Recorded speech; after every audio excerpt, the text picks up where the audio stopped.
I was standing in the kitchen cooking when my phone suddenly rang. It was the hospital calling to say my husband had been in an accident. My ears started ringing. My knees nearly gave out. While we were waiting at the hospital during the emergency treatment, my daughter suddenly grabbed my wrist tightly and trembled as she whispered in a broken voice, "Mom, don't let him come home." She hadn't been able to speak since she was 5 years old, and what she said next about my husband who was fighting for his life sent an icy chill down my spine. "I am so glad you stayed. Seriously, it means everything. Tell me in the comments what city or country are you joining from today. Let's see how far this story travels." One thing to know before we begin some details here are fictional, added to bring the story to life and deepen its meaning.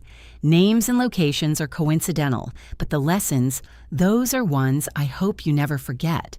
The pan was still warm when my phone buzzed against the counter. I had been scraping the last of the garlic butter from the skillet, the kind of small, ordinary task that fills a Friday night when nothing is wrong with your life. Wren was sitting at the kitchen table behind me, picking at her rice, her fork moving in slow circles the way it always did when she was thinking about something she wasn't going to tell me. The TV in the living room was running some home renovation show nobody was watching.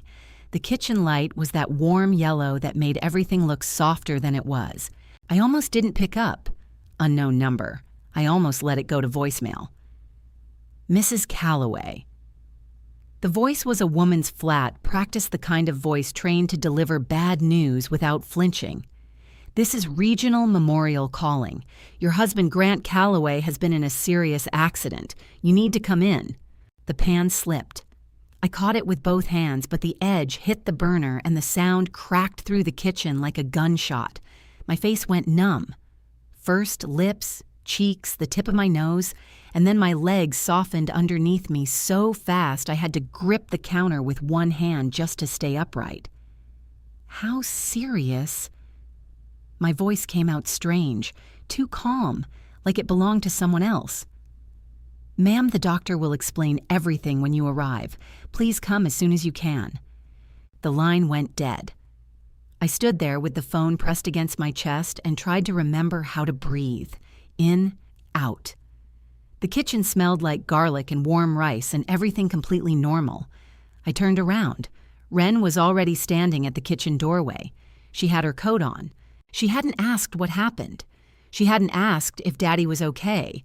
She was just standing there with her coat buttoned to the collar, her backpack on one shoulder, her dark eyes reading my face, the way I read a balance sheet scanning for the number that didn't add up. Something cold moved through me that I didn't have a name for yet. "Come on, baby," I said, grabbing my keys with a hand that wouldn't stop trembling. "We have to go." She nodded once. She didn't reach for my hand. Regional Memorial's emergency room at 10:45 on a Friday night was its own kind of chaos, paramedics pushing gurneys, a drunk man arguing with a nurse near the entrance, fluorescent lights so bright they made everyone look a little dead. I held Wren's hand tight and followed the signs to the ER desk, my heart slamming so hard I could feel it in my back teeth. Dr. Warren Cole. A compact man in his early 50s with reading glasses pushed up on his forehead, met us in the hallway outside triage.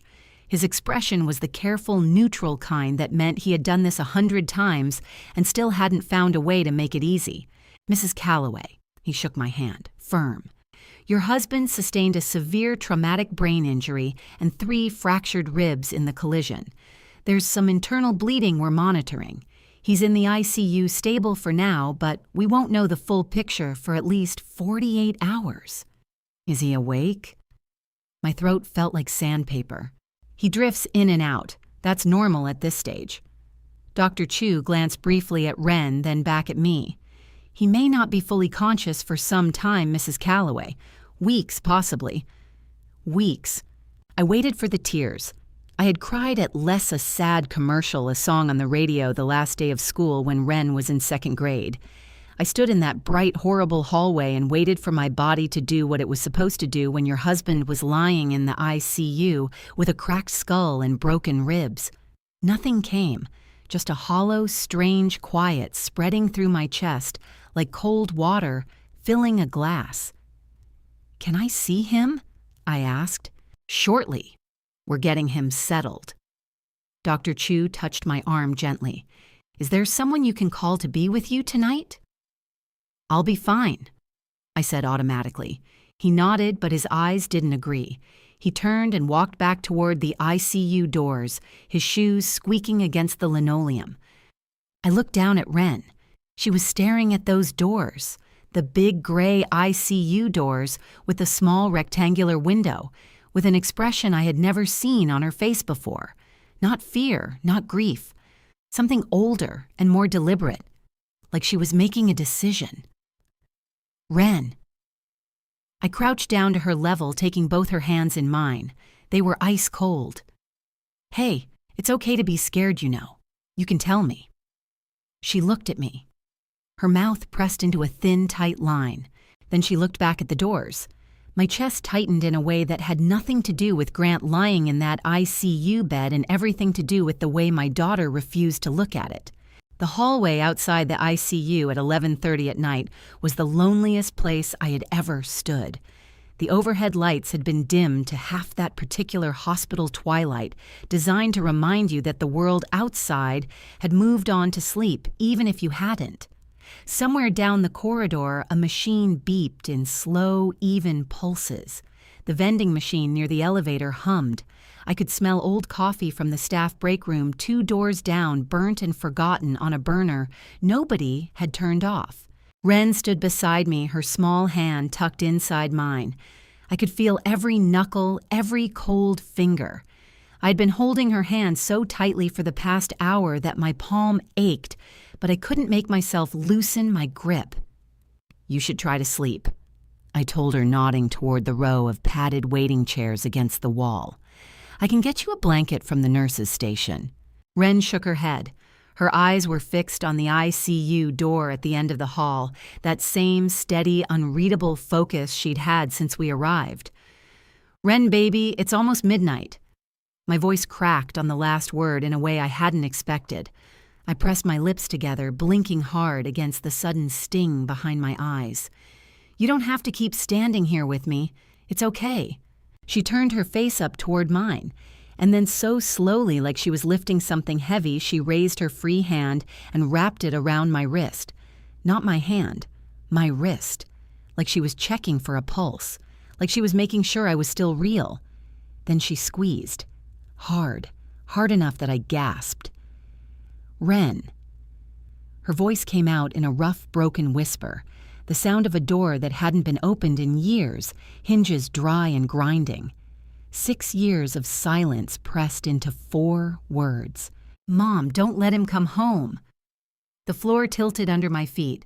I grabbed the wall with my free hand, my fingers scraping the painted cinder block, and stared down at my daughter's face. My heart slammed against my ribs so violently I could feel it in my throat, in my temples, behind my eyes. My whole body had gone electric, that awful searing buzz of something you cannot unhear. "Wren." My voice dropped to a whisper. "What did you just say?" She held my gaze. She didn't repeat it. She didn't have to. Her eyes were saying everything her voice had just spent 6 years not saying, steady and terrified and absolutely certain all at once. I pulled her into my arms and held her so tight she made a small muffled sound against my shoulder. My eyes burned. My throat closed. I pressed my face into her hair and breathed her in her shampoo. The cold night air still caught in her coat, and felt the tears finally come hot and silent, soaking into her collar. 3 years of specialists and diagnoses, and a guilt that had become so familiar I had stopped calling it guilt and started calling it just the way things were. 3 years of watching my daughter move through the world in silence, convinced somewhere deep and shameful that I had failed her. And her first words to me were not "I love you," they were a warning. I did not sleep that night. I sat in the chair beside Grant's bed and watched the monitors trace his heartbeat in slow green peaks, and I turned Wren's 4 words over and over in my mind until they stopped sounding like language and started sounding like something else entirely. A key, trying to find its lock. At some point, near 3 in the morning, a night nurse brought me a cup of coffee that I held without drinking. At 5:30, the sky outside the narrow window went from black to the color of ash. At 6, the monitors shifted their rhythm slightly and Grant opened his eyes, not the slow, groggy surfacing of someone waking from deep sleep. His eyes opened like a switch, being flipped sudden and focused in a way that made my skin prickle. He didn't look at me. His gaze went straight to the ceiling, jaw tight, something calculating moving across his face. Then his lips parted. "Did Hale file the papers?" The coffee cup slipped in my hands. I caught it liquid sloshing over my fingers, burning hot, but I barely felt it. "Grant!" I leaned forward, my voice shaking. "Grant, it's Nora. You're in the hospital. You were in an accident." But his eyes had already drifted shut again. His chest rose and fell. The monitors beeped on indifferent. Dr. Warren Cole appeared in the doorway moments later for the early morning check. He had clearly been on shift all night, his eyes tired behind his glasses. He noted something on the chart near the bed, his pen moving in quick, efficient strokes. "He spoke," I said. My voice sounded strange to my own ears, thin, stretched. Dr. Chu looked up. "What did he say?" I opened my mouth, closed it. Then I reached into my coat pocket, pulled out the hospital receipt from the night before, the one with my parking validation on the back, and wrote 2 words on the blank side.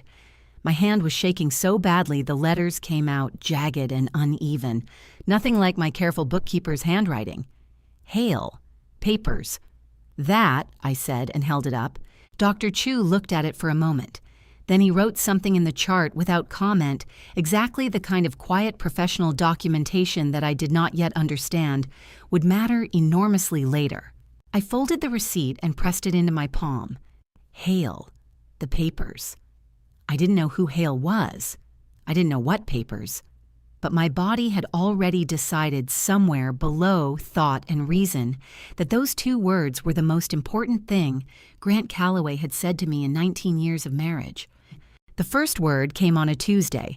I was sitting at the kitchen table with my bookkeeper's notebook open in front of me, the same kind I used for client ledger's narrow-ruled blue cover, and I was trying to make sense of the hospital's billing department paperwork when Wren walked in from the hallway, sat down across from me, and said very quietly, "Door." Just that. 1 word. Then she picked up her crayon and went back to her drawing like nothing had happened. My pen stopped moving. I stared at her bent head, at the careful way she was coloring inside the lines of something I couldn't yet see, and my heart knocked hard against my sternum.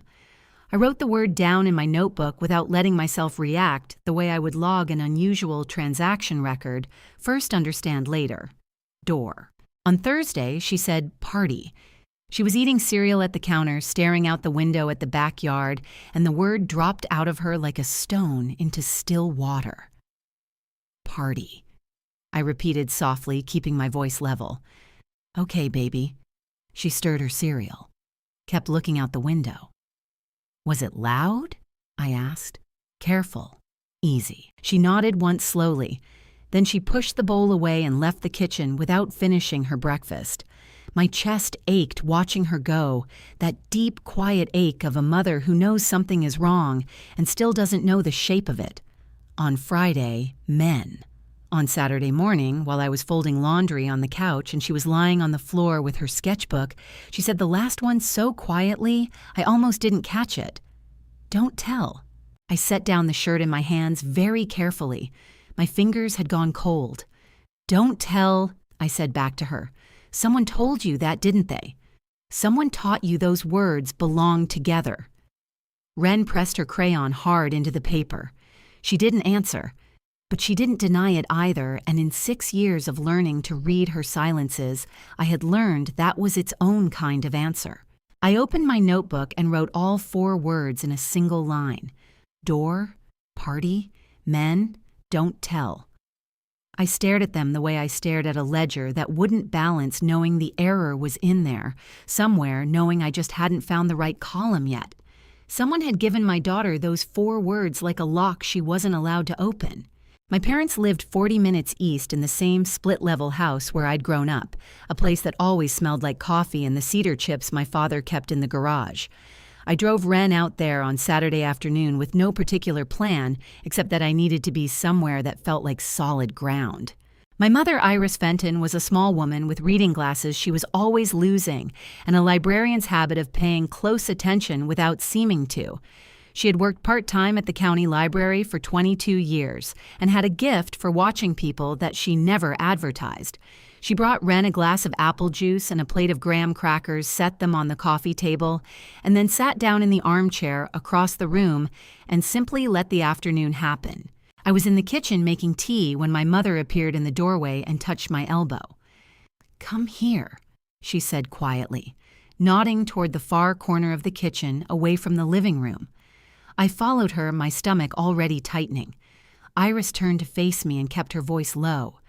"That child isn't empty, Nora. She's hiding." The teacup rattled against the saucer in my hands. I set it down on the counter before I dropped it. "Mom, I've watched her for 2 hours." Iris's eyes were sharp and steady behind her glasses, the way they got when she had read something important and wanted to make sure you understood it too. "She watches every door in this house. She tracks where the adults are in the room. She's not lost inside herself, she's paying attention to everything. That's not a sick child. That's a frightened one." My eyes burned.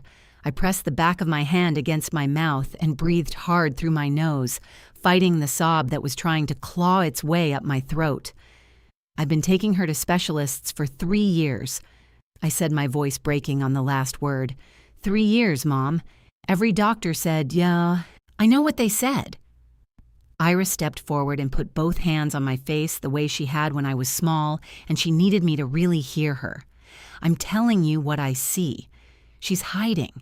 Something scared her into hiding, and whatever it was, it's still in that house with her." I couldn't hold it back anymore.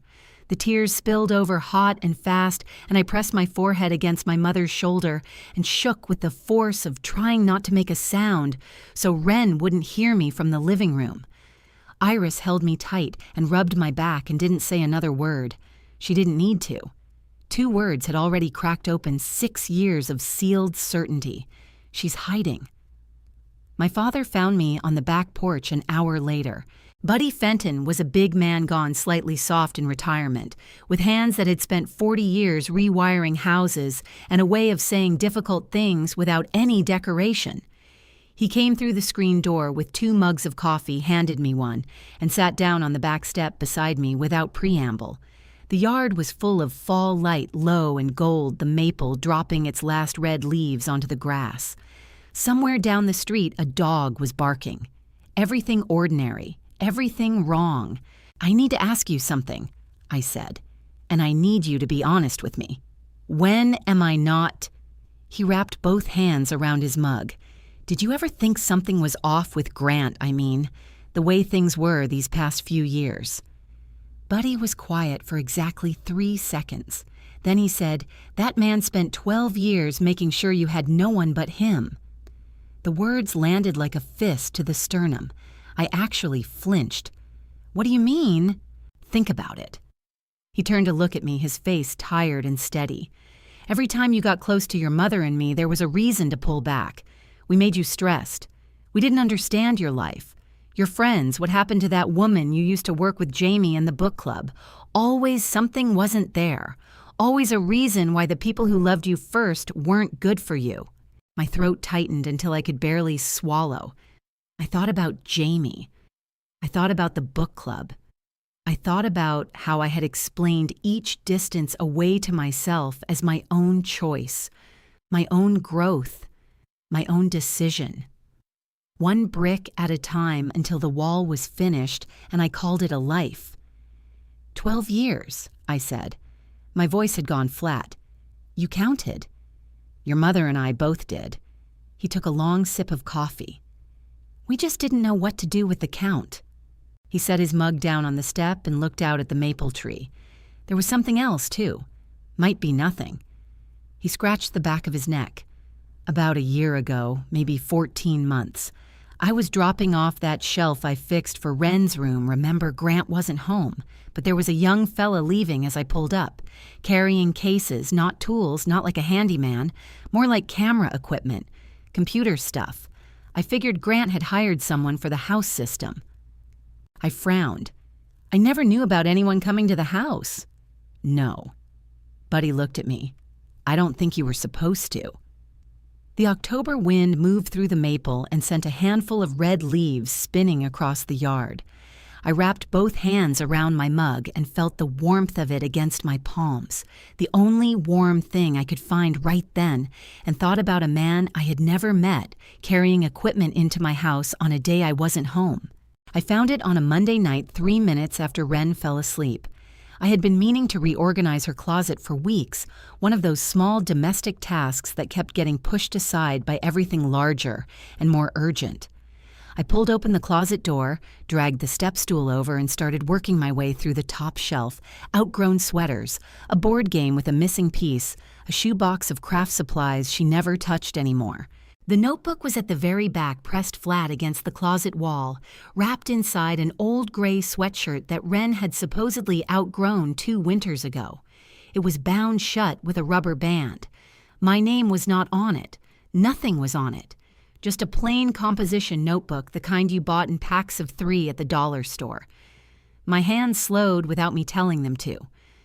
I sat down on the edge of Wren's bed, pulled off the rubber band, and opened it. The first page was a house. Our house. I recognized the front door, the bay window in the living room, the oak tree in the yard. But the windows were all colored in solid black, no light coming through. And on the front walk, drawn in careful red crayon, were 5 figures I didn't recognize. Tall, adult-shaped, faceless. I turned the page.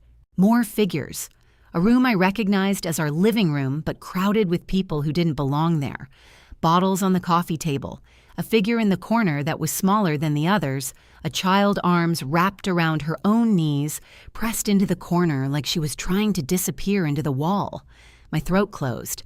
I turned another page, and another, each drawing more deliberate than the last, not the chaotic scribbles of a troubled child, but careful, methodical images, each one telling a piece of something in the only language she had decided was safe.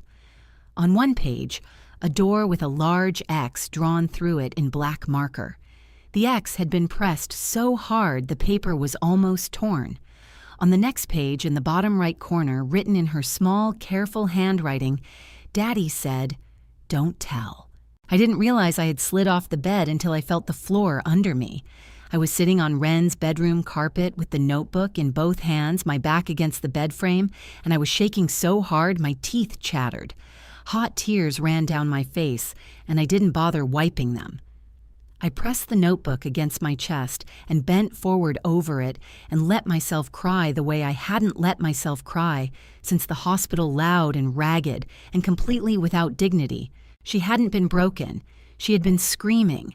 In crayon and composition paper and carefully pressed X's through closed doors, my daughter had been screaming for years, and I had looked at every single drawing and called it a symptom. I stayed on that floor for a long time. When I finally stood up, my knees ached and my eyes were swollen nearly shut. I wrapped the notebook back in the sweatshirt, but I did not put it back behind the closet wall. I carried it to my own room, tucked it under my side of the mattress, and lay down on top of the covers, fully dressed, staring at the ceiling until the room went gray with early morning light. Dr. Warren Cole met me in the hallway outside Grant's room on Wednesday morning, a thin sheaf of papers in his hand and an expression that was carefully professionally neutral. Mrs. Calloway. He gestured toward the small family consultation alcove across the hall, 2 chairs, a side table, a box of tissues that had clearly seen a lot of use. "Do you have a few minutes?" "Of course." My voice came out steadier than I felt. We sat. Dr. Chu set the papers on the table between us and folded his hands over them. "Your husband has been coming in and out of consciousness more frequently over the past several days. When he surfaces, he's been speaking sometimes coherently, sometimes not. Our nursing staff is trained to document these episodes as part of standard neurological monitoring."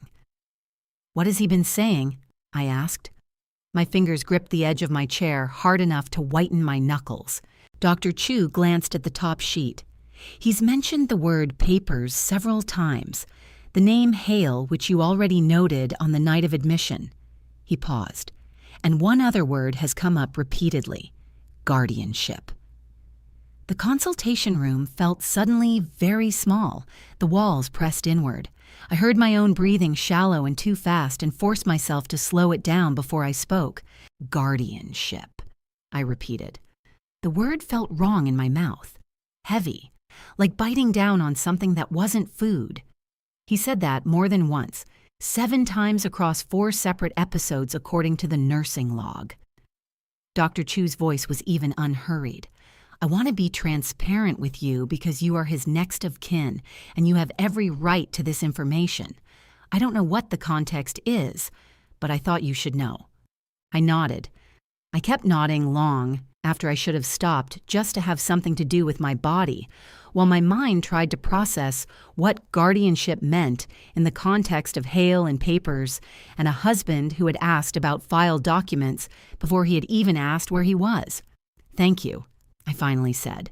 Can I get a copy of those notes? I'll have the floor coordinator make one for you. He stood, then paused. Mrs. Calloway, is there anything else you need?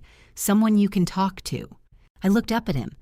For one terrible second, I almost said everything, almost opened my mouth and let 6 years of wrongness come pouring out right there in the family consultation alcove with its box of used tissues. I'm okay, I said instead. Thank you, doctor. He nodded and left. I sat there alone with the word guardianship sitting in my chest like a stone dropped in deep water, still sinking not yet at the bottom. He wasn't fighting to come back to us. He was fighting to own us. I got home at 6:15 that evening to find Wren sitting cross-legged on the living room couch, her sketchbook open on her lap, a half-eaten apple on the cushion beside her. The babysitter, a college girl from down the street, waved goodbye from the doorway. Everything was normal. Everything was fine. I put my key in the front door lock. The tumblers clicked. One small, ordinary sound. Wren's whole body jerked like she'd been burned. Her sketchbook hit the floor. She pulled her knees to her chest, wrapped both arms around them, and pressed herself back into the corner of the couch, her eyes wide and fixed on the doorway. Her face drained of every bit of color, her breath coming in short, audible gasps. Wren. I dropped my bag and crossed the room in 4 steps, crouching down in front of her, taking her cold hands in mine. Hey, it's me, it's Mom. You're safe, okay? Mom. Her voice cracked. She grabbed my wrists with both hands and squeezed hard, her knuckles white. Mom, I thought... I know. I pressed her hands between both of mine. My own heart was slamming so hard I could barely hear myself speak. I know, baby, I'm here. She was shaking from head to toe, fine, rapid tremors like a small animal caught in the cold. I climbed onto the couch beside her, pulled her into my side, and wrapped both arms around her until the shaking began to slow. But my mind would not slow down with it. That sound, one small click of a key in a lock, and my daughter had gone white and stopped breathing. That sound did not belong to me coming home. In Wren's memory, in whatever room of her mind she could not escape, that sound belonged to someone else entirely. Someone who had used a key to come through a door and make sure she never spoke again. I held her tighter and stared at the empty doorway over the top of her head and felt something in me go very, very cold. The rain started somewhere around Elm Street, and by the time I hit the intersection at Caldwell Avenue, it had turned into the kind of thin, persistent Ohio drizzle that never quite decided to become a real storm. I had the wipers on low, a lukewarm coffee in the cup holder, and a brain that had not stopped running calculations since 3 a.m. The light turned red. I stopped. My phone rang through the car speakers. Unknown number, local area code. I almost let it go. I had been letting a lot of things go lately that I should have picked up sooner. Mrs. Calloway, this is Brett Lindqvist calling from Midwest Federal Account Services. His voice was young, careful with the particular tension of someone about to deliver news he had rehearsed. "I'm calling about some activity on your home equity line of credit. Do you have a moment?" "Yes." I gripped the steering wheel. "What kind of activity?" "There was a transfer processed 11 days ago. $47,000 moved out of your HALOC to an external account. The transfer was processed using what appeared to be a valid co-signature authorization. Our fraud team flagged it on review. The digital signature authentication shows anomalies consistent with forgery. This transfer should not have cleared the way it did, and I wanted to make sure you were aware, but I wanted to make sure you were aware." The light turned green. I did not move. The car behind me honked once, then again, longer and more irritated. I pulled forward on autopilot, my foot barely touching the gas, and turned into the first parking lot I found at dry cleaners, half empty on a weekday morning, and sat there with the engine running and my hands locked around the steering wheel. $47,000, I said. My voice came out completely flat, a bookkeeper's voice. "From our home equity line." "Yes, ma'am. Transferred to an account under an LLC registered in Delaware. I can give you the reference number if you—" "Please."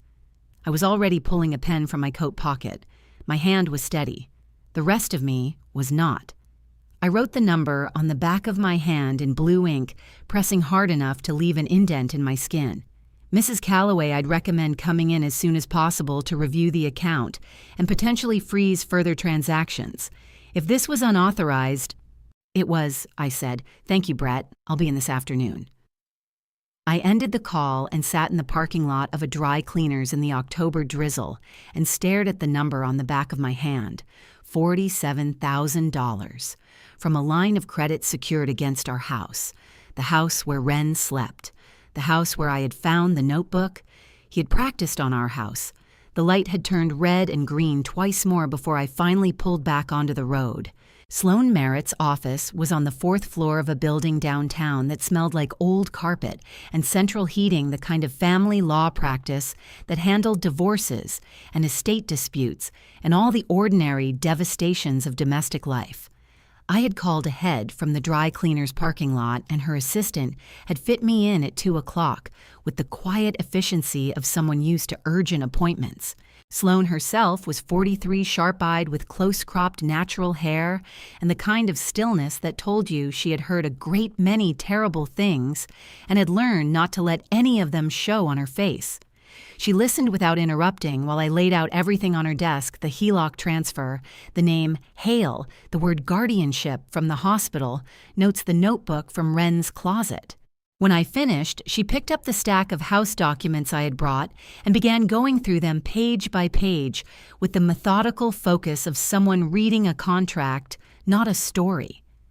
3 minutes in, she stopped. She set one page apart from the others, smoothed it flat with her palm, and turned it to face me across the desk. "Do you recognize this document?" she asked. I leaned forward. It was a 2-page form dense with legal language with Grant's signature at the bottom of the second page. I had never seen it before in my life. "No," I said. "What is it?" "It's a financial power of attorney." Sloane's voice was measured precise.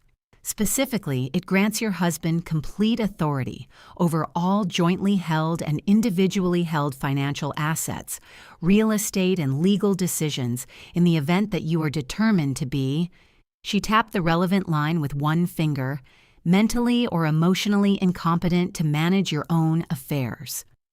I heard a ringing start up in my ears, high and thin like a wire pulled too tight. "This isn't a standard medical POA," Sloane continued, watching my face carefully. "This is a financial takeover document. If this were ever filed and supported by a psychological evaluation declaring you unfit, he would have legal control over everything: the house, the accounts, any decisions regarding Wren." She paused. "Nora, this was written before the accident." The ringing in my ears got louder. I pressed both hands flat on the edge of her desk to keep them from shaking visibly, but I could feel the tremor running all the way up my arms. "Before," I said. "The notarization date is 8 months ago." Her eyes didn't waver. This wasn't a reaction to his injury. This was already in progress. 19 years of marriage had just been rearranged into something I didn't have a name for yet. Not a partnership, not even a con. Something colder than both. "What do I do?" I asked. My throat was so tight the words barely made it out. "First, we make sure it never gets filed." Sloane pulled a legal pad toward her and uncapped her pen. "Then we find out who else is involved. Hale, you said that name came up at the hospital." 7 times. Her pen moved fast. "Gerald Hale is a notary and document processor. He has a small office on the west side. I've seen his name on paperwork before." She looked up. "Not good paperwork." I nodded. I kept nodding the way I had at the hospital just to keep my body doing something while my mind tried to find solid ground. "I'll need everything," Sloane said. "Bank records, property documents, anything with both your names on it. Can you get me access to the home files? I'll get you whatever you need." I stood up, smoothing my coat with both hands. My legs felt like they belonged to someone else. "There's a filing cabinet in his office at home. He keeps it locked." "Get into it," Sloane said simply. "You have every legal right. It's your house, too." I drove home with Sloane's words sitting in my chest like a live coal. Grant's office was the one room in our house that had always been quietly, firmly his. The door was usually closed. Wren never went in. I had respected that boundary for so many years it had started to feel like a wall rather than a door, something permanent, load-bearing, not to be touched. I touched it now. The filing cabinet was a 2-drawer unit beside the desk, steel gray with a simple lock that any reasonable person would assume was adequate privacy. I was a bookkeeper. I had opened stickier problems than this with less. I found a binder clip in the pencil cup on the desk, straightened one end into a thin hook, and worked it into the lock the way I had learned from a building super in my 20s when I had locked myself out of my own supply closet. 40 seconds. The drawer slid open with a soft, metallic sigh. I stood there looking at what was inside and felt the blood drain from my face. A blue folder thick with paper, a second folder behind it, this one green. A stapled document on top 3 pages, my name printed at the top above a string of policy numbers I recognized immediately. Life insurance. My life insurance policy, dated 14 months ago. I turned to the beneficiary page with fingers that had gone ice cold and numb at the tips. Grant Calloway, 100%. I set the folder down on the desk, walked to the window, and pressed both palms flat against the glass. The backyard was dark. The maple tree was just a shape in the shadow.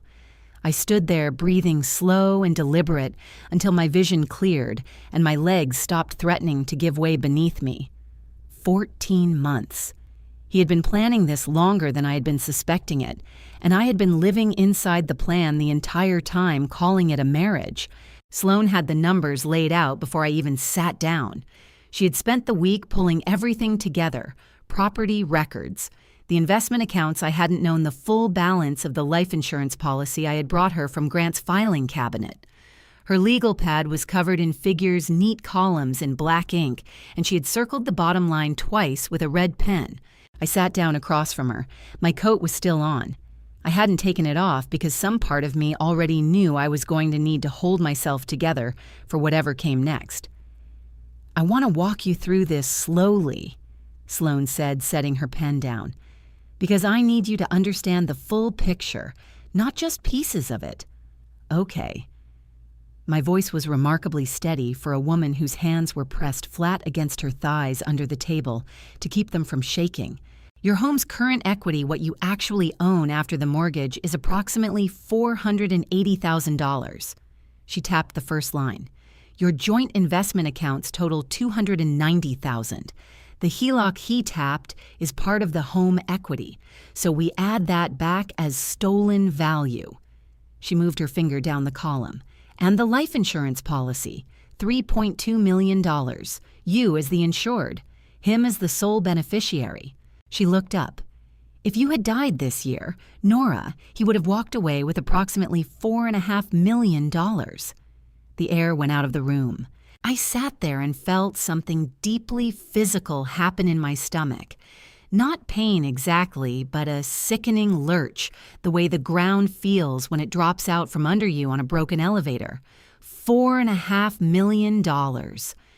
I thought about every morning for 19 years, coffee on the counter, his hand on my shoulder, the way he said good morning like it meant something. I thought about the way he had looked at me across the kitchen table, across the dinner table, across our bed. And I thought he had been looking at an investment with an expiration date. "I think I'm going to be sick," I said very quietly. "Take your time." Sloane pushed the box of tissues across the desk without comment, the way she had probably done 100 times before. I pressed the back of my wrist against my mouth and breathed through my nose in out slow until the nausea passed enough for me to speak again. My eyes were burning, but I refused to cry in that office. Not over this. Not over a number. "What do we do with this?" I asked. "We freeze everything we can file protective orders on the accounts, and we build a case." Sloane's voice was calm and deliberate. "But Nora, I need you to keep living normally. Go to the hospital, visit him, be the concerned wife. Can you do that?" I thought about Grant lying in that ICU bed asking about papers before he asked where he was. I thought about Wren's 4 words in the hospital hallway. I thought about a notebook wrapped in a gray sweatshirt behind a closet wall. "Yes," I said, "I can do that." I found the phone on a Thursday evening 3 weeks after the accident. Wren was in the bath, the sound of water running steady through the ceiling above me. I'd been straightening the living room, picking up throw pillows, collecting Wren's colored pencils from the couch cushions, when I pulled open the drawer of the coffee table to put away a loose pencil and found it there under a stack of takeout menus. Grant's old phone, the one he had replaced 18 months ago and apparently never thrown away. It was plugged into a short charging cable that ran to the power strip behind the table leg. I picked it up. No passcode had opened straight to the home screen. I stood there for a moment, the phone warm in my palm, aware that I was standing at a line I had not crossed before. Then I thought about $47,000 and a life insurance policy and the word guardianship, spoken 7 times from a hospital bed. I opened the photo album. Most of it was real estate listings, property exteriors, interior staging shots, floor plans, Grant's work, the visible kind. I scrolled past page after page of houses that were not ours, and then a face. A woman, early 30s, dark hair, pulled back, wearing a black bartender's apron over a white shirt. She was laughing at something off camera, her head tilted, completely unaware of the photo being taken. There were 3 more of her different days, different angles, all candid, all in or near the same bar. My chest tightened in a long, slow squeeze. I heard the bathroom door open upstairs. Wren's bare feet padded across the hallway, then down the stairs. She appeared in the living room doorway in her pajamas, hair damp towel around her shoulders, and stopped when she saw my face. "Mom." Her voice was careful. "What's wrong?" I turned the phone screen toward her, keeping my own expression as neutral as I could manage. "Do you know who this is, baby?" Wren's face changed the moment her eyes landed on the screen. The color drained from her cheeks in a single visible wave. Her hands gripped the towel around her shoulders so tightly her knuckles went white. "She was there," Wren whispered. Her voice was barely sound. "Mom, she was there, in our house, when you were away." The phone nearly slipped from my fingers. I caught it, set it down on the coffee table with exaggerated care, and then sat down on the couch because my legs had simply stopped being reliable. She had been in our house. This woman, this stranger in a bartender's apron, had been in the house where my daughter slept on a night I was 4 states away for a work conference. And Wren had seen her. Wren had known her face for years, carried it in her memory, alongside Door and Party and Men and Don't Tell. I had been the last person to know. My own 11-year-old had been carrying secrets that would have broken most adults, and she had carried them alone to keep me safe. "Come here," I said, opening my arms. Wren crossed the room and climbed into my lap the way she hadn't since she was small, curling into me, her damp head under my chin, her cold feet tucked against my leg. I wrapped both arms around her and held on and stared at the phone on the coffee table and thought how many secrets had she been carrying that I had never thought to ask about. My father was fixing a faulty outlet in the kitchen wall when I arrived on Saturday afternoon. Wren settled in the living room with my mother and a pile of library books. Buddy set his screwdriver down when he saw my face. He didn't ask if I was okay. He just pulled out the step stool from under the counter, sat down on it, and pointed at the kitchen chair across from him like he was directing traffic. I sat. I told him everything, the numbers, the POA, the phone, the woman in the bar. He listened without interrupting the way he always had, turning his screwdriver over and over in his hands. When I finished, the kitchen was quiet except for the furnace clicking on in the walls. Buddy set the screwdriver down on the counter. "A man doesn't build paperwork like this after an accident," he said. "He built it before. The accident just got in his way." The words hit me somewhere deep and solid like a nail-driven flush on the first strike, which means whatever he had planned is still out there, I said slowly, waiting for him to get back on his feet. Buddy looked at me steadily. "So you've got time, but not a lot of it." I looked out the kitchen window at the gray October sky and felt the last soft thing in me go hard and quiet. The accident hadn't ended the danger. It had only paused it. And somewhere out there, in an LLC registered in Delaware and a POA not yet filed and a bartender's face on a dead phone, the rest of it was still running. I had time, but not a lot of it. Brett Lindqvist looked younger in person than he had sounded on the phone. He was maybe 29 with the kind of careful grooming that suggested he had not been out of college long enough to stop trying to look like he belonged in the building. He met me at the door of the private account review room, a small windowless space with a round table and 2 chairs and a water dispenser. Nobody had filled and shook my hand with both of his the way people do when they want you to know they are on your side. "Mrs. Calloway, thank you for coming in." He set a printed ledger on the table and smoothed it flat with his palm. "I want to show you something beyond the $47,000 transfer." I sat down, folded my hands. "Show me." He pointed to a line near the top of the page circled in pencil. 3 months before the accident, so roughly 13 months ago, there was a transfer of $800 from your joint, checking to an external account, the same LLC in Delaware. He looked up at me. It was returned 48 hours later. Full amount, no explanation. I looked at the number, $800. A number so small compared to everything else that it almost didn't register. "He tested it," I said. Brett nodded, his expression tight. "That's what it looks like. The transfer was small enough to fall below our standard alert threshold at the time. It went through, sat in the external account for 2 days, then came back. We think he was checking whether the transaction would trigger any automatic flags or notifications to you. It didn't. No, ma'am, it didn't." He pressed his lips together. So 3 months later, he moved $47,000. I sat back in my chair and pressed my fingertips together and stared at the circled number on the page. $800, a rehearsal. He had stood in front of our financial life and run a practice drill before he tried the real thing. He had checked the exits before he started the fire. How many other things had he rehearsed? I said mostly to myself. Brett cleared his throat gently. "Mrs. Calloway, I've flagged this account for our fraud department. With your authorization, we can freeze the HELOC immediately and add a dual signature requirement to all transactions over $500 going forward." "Do it," I said. "All of it. Today." He nodded and reached for his pen. I watched him initial the authorization form and thought about a man who had practiced stealing from me before he tried to do it for real, and felt something cold and clear settle in my chest, like water finding its level. Sloane was already at her desk when I arrived at 2 o'clock 3 days later. She had a new folder open in front of her, this one thinner than the others, but the way she set it down when I walked in, with a particular deliberateness, told me its contents were not light. "Sit down, Nora." I sat. She opened the folder and turned the top document to face me. It was 8 pages stapled, printed on the letterhead of a private psychological consulting firm I had never heard of, At the top of the first page, in bold, independent psychological evaluation, Nora Calloway.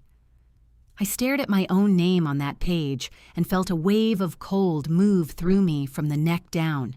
I have never been evaluated by anyone, I said. My voice came out very precise. A bookkeeper's voice reading a figure that could not be right. I know. Sloane's tone was careful, but direct. This report was prepared by a private evaluator named Renata Voss. Her firm specializes in what they call independent capacity assessments, essentially paid evaluations used in legal proceedings to establish whether a person is mentally competent to manage their own affairs. She paused. This report was commissioned 8 months ago. It concludes that you display, and I'm quoting directly, significant indicators of chronic anxiety, emotional instability, and an inability to make sound, independent judgments. The room tilted. I pressed my feet flat against the floor to steady myself, gripping the armrests of the chair until my knuckles ached. 8 months ago, I said. I had never met this woman. She has never met you. Sloane held my gaze. This report was written entirely from second-hand information presumably provided by whoever commissioned it. She leaned forward slightly. Nora, he was building a case to have you declared legally unfit. If he had succeeded, a court could have appointed him as your legal guardian. He would have had complete authority over your finances, your medical decisions, and any decisions regarding Wren. I heard the words. I understood the words. But for a moment, my brain simply refused to assemble them into a meaning I could hold. Someone had written 8 pages about how unfit I was to manage my own life. Someone who had never sat across from me, never heard my voice, never watched me balance a client's books, or hold my daughter through a nightmare or drive to a hospital at 10 o'clock on a Friday night with shaking hands. Someone had been paid to know me better than I knew myself. My eyes burned. I pressed my fingers hard against my mouth and breathed through my nose and absolutely refused to cry. Who paid her? I asked when I trusted my voice again. We're still tracing that. But the notarization on this document, Sloane tapped the last page, was handled by Gerald Hale. The name landed like a stone dropped in still water. Hale. The papers. 7 times from a hospital bed before Grant had even asked where he was. He was coordinating all of it, I said. It looks that way. Sloane closed the folder. I want you to understand what we're dealing with. This wasn't opportunistic. This was layered and deliberate. The POA, the insurance policy. This evaluation, these were 3 separate tools designed to work together. The evaluation declares you unfit. The POA gives him control. The insurance policy is the exit.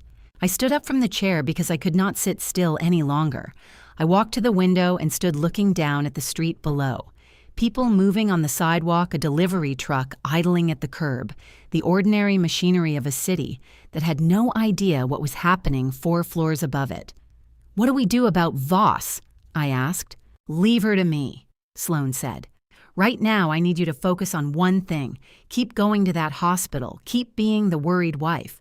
Don't let him know anything has changed. I turned away from the window. I can do that. Grant was sitting up in the hospital bed when I arrived that Thursday afternoon. The change was startling. After weeks of watching him drift in and out of consciousness, he was upright, his color better, his eyes tracking me from the doorway with a focus that made the hair on the back of my neck stand up. He looked diminished in the way that injured people do, thinner, paler, the physical confidence that had always been his most reliable armor, stripped down to something rawer underneath. But his eyes were the same, calculating behind the warmth the way they had always been, only now I knew to look for it. Nora. His voice was rough but clear. He reached out his hand toward me. I crossed the room and took it. His fingers wrapped around mine and squeezed, and I felt nothing. Not anger, not grief. Just the flat, clear-eyed calm of someone who has already made their decision and is simply waiting for the right moment to act. You look tired, he said, his brow creasing with what looked like concern. Are you sleeping? Not much, I said, which was true enough. I've been thinking. He shifted against the pillows, wincing slightly at the movement, and I watched the wince with the same detached attention I had started applying to everything he did. Was it real? Probably. Did it matter? Not particularly. There's some paperwork I've been meaning to sort out, for both of us in case something happens. Medical directives, financial authorization. He paused his thumb, moving across my knuckles in a small practice circle. Have you had a chance to look at the documents I keep in the office? The blue folder. My heart rate did not change. My face did not change. 19 years of being trained to be steady, and for the first time in all of them, I was grateful for it. Not yet, I said. I haven't wanted to go in there without you. Something shifted in his expression, relief carefully masked. Of course. No rush. He squeezed my hand again. I just want to make sure everything is in order, in case something happens to me. I looked at his face, the face I had woken up next to for 19 years, the face I had believed in completely, the face that had been running calculations about my death for at least 14 months, and I smiled. I'll take care of it, I said. Don't worry about anything. He smiled back, satisfied, reassured, entirely convinced. I had lied to my husband for the first time in 19 years. My voice had not shaken, my hands had not shaken, and somewhere in the part of me that had gone cold and hard and absolutely clear, I understood that I had been waiting to do exactly this for longer than I had known. Dr. Warren Cole caught me in the hallway as I was leaving his expression, carrying the careful neutrality I had come to read as his way of delivering information he was not sure how to frame. Mrs. Calloway, do you have a moment? I stopped. Of course. He fell into step beside me, lowering his voice. I want to make you aware of something. 2 days ago, a man came to visit your husband. He was not on the approved family visitor list, but your husband specifically requested staff allow him access. Dr. Chu paused. The name he gave at the front desk was Gerald Hale. The hallway seemed to narrow around me. I kept walking at the same pace, kept my face composed, but my pulse had spiked so hard I could feel it in my fingertips. Was there anyone else present during the visit? I asked. No, they asked for privacy. The door was closed for approximately 40 minutes. Dr. Chu glanced at me. I thought you should know, given the circumstances of his injury and the ongoing medical decisions. Thank you. I stopped at the elevator and turned to face him. Dr. Chu, is it possible to have visitors logged formally in his medical record going forward? Anyone who is not immediate family? He considered this for exactly 2 seconds. I can add a notation to the care instructions. Yes, please. I held the elevator door. And doctor, would you be able to write down the time and duration of Mr. Hale's visit today as accurately as you can recall? Dr. Chu reached for the small notepad he kept in his coat pocket. He wrote without being asked for a reason. That was the thing about Dr. Warren Cole. He was a man who understood that sometimes the most important thing a doctor could do was write things down. I rode the elevator down to the parking garage and sat in my car for 4 minutes before I trusted myself to drive. He was in a hospital bed with broken ribs and a fractured skull, and he was still running the operation. Gerald Hale had been in that room for 40 minutes. The POA not yet filed, the evaluation ready to use, and somewhere a timeline was still ticking toward a march that Grant Calloway had planned, and I had not yet stopped. That frightened me more than anything else had. I started the car and pulled out of the parking garage into the gray November afternoon, and I thought he thinks he is still winning. Good. Let him think that for a little while longer. Dr. Camille Okafor's office did not look like a place where difficult things happened. The walls were painted the color of warm sand. There were books on low shelves, picture books, chapter books, a row of small stuffed animals arranged with apparent casualness that I suspected was actually quite deliberate. A corner of the room had been set up with art supplies, colored pencils, watercolors, paper in different sizes. The window looked out onto a small courtyard garden where a bird feeder hung from a bare November branch. Wren walked in ahead of me and stopped in the middle of the room, turning slowly to take it all in. Something in her shoulders dropped, not much, just a fraction, and I recognized it as the same thing her body did when we pulled into my parents' driveway. She felt safe here. Dr. Okafor was 38 with close-cropped natural hair and the particular quality of stillness that I had come to associate with people who were genuinely good at listening. She shook my hand first, then crouched down to Wren's level, not in the performative way some adults did with children, but with the ease of someone who spent most of her working life at that height. "Hi, Wren," she said. "I'm Camille. Do you want to see what colors we have over there?"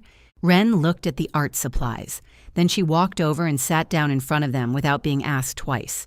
Dr. Okafor observed her for 45 minutes. I sat in the chair by the window and watched my daughter sort through colored pencils with the focused attention she gave everything, and I tried to breathe normally and failed at intervals. When Wren was settled with a sheet of paper and a set of markers, Dr. Okafor came and sat in the chair beside mine. She kept her voice low, her eyes still moving between us. "Mrs. Calloway, I want to be straightforward with you about what I'm observing." She paused, choosing her words with visible care. "Your daughter isn't nonverbal because of neurological damage. She's nonverbal because of trauma. There's a significant clinical difference between the two. 3 years of specialists, 3 years of evaluations and therapy and diagnoses that circled the same territory without ever landing, 6 years of me sitting in waiting rooms with insurance forms, and the quiet, grinding guilt of a mother who believed she had somehow failed to find the answer.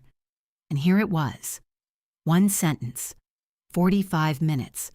My eyes burned so badly I had to press my fingers against them. I breathed in hard through my nose and held it for a count of 3. "What does that mean?" I asked. "Practically, for her." "It means the silence has a specific source," Dr. Okafor said. "And specific sources can be addressed. It won't be fast or easy, but Wren is not broken, Mrs. Calloway.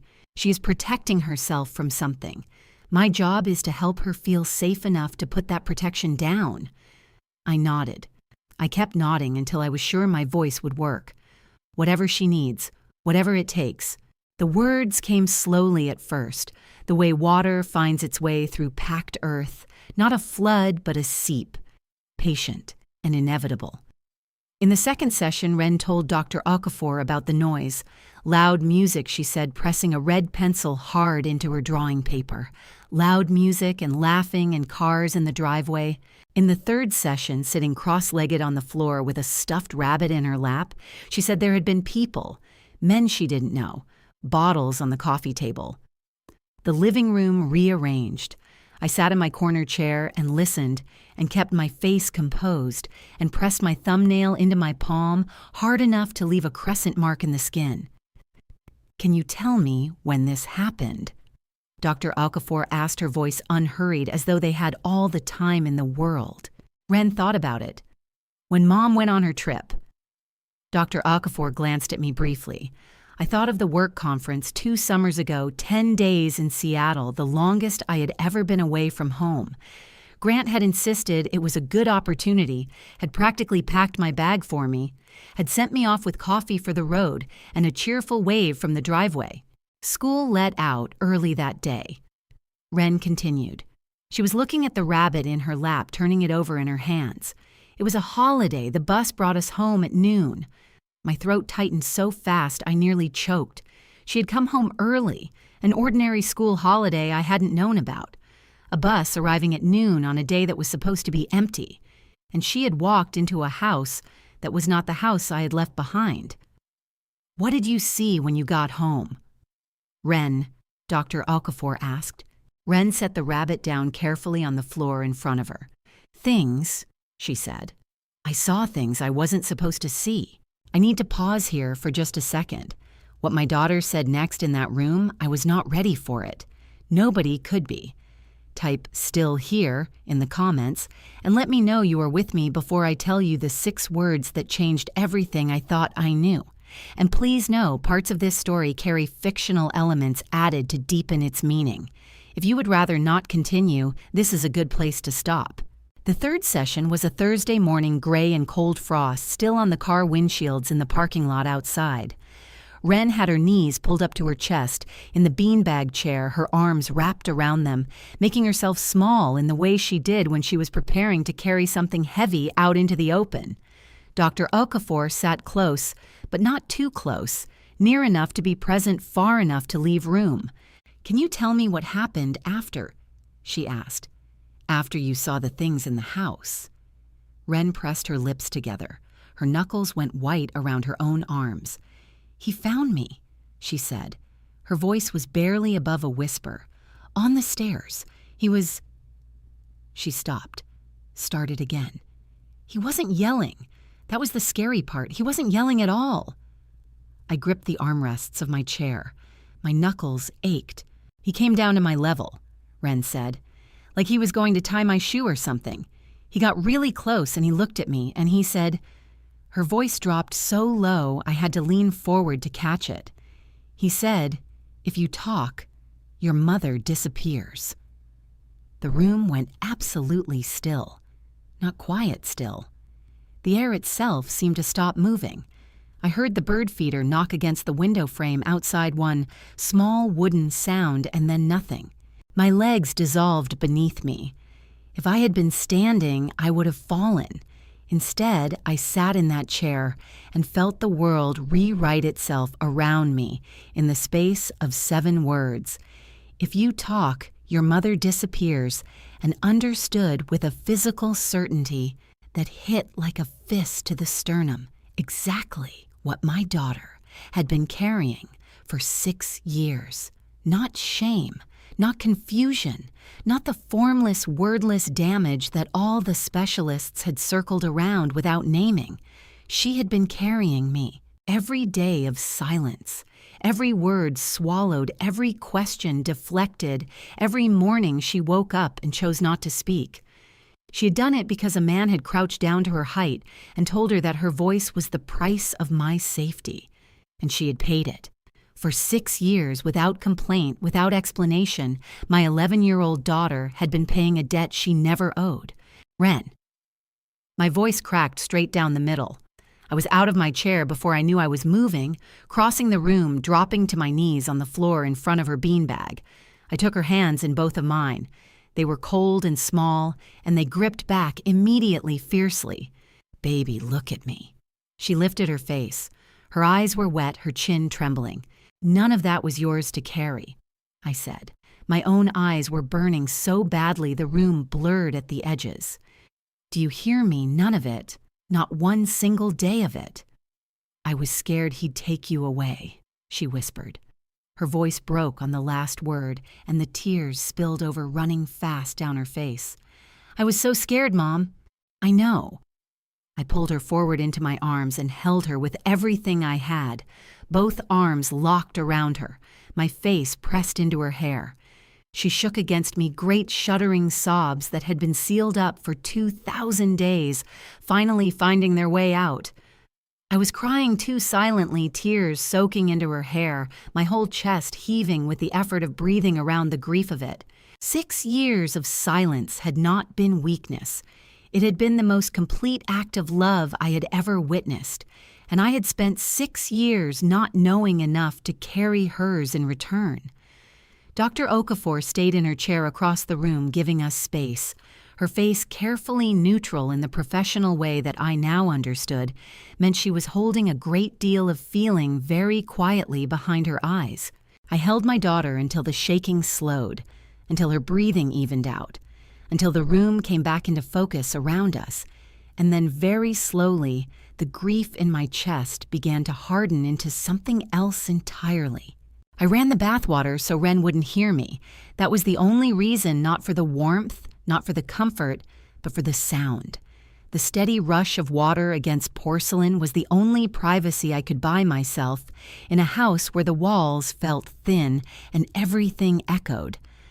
I locked the bathroom door, sat down on the cold tile floor with my back against the side of the tub, pulled my knees to my chest, and finally let go. It wasn't the kind of crying that looks like anything, no sound or almost none, just my whole body shaking in long, wrenching waves, my hands pressed over my mouth, tears running fast and hot down my wrists and into my sleeves.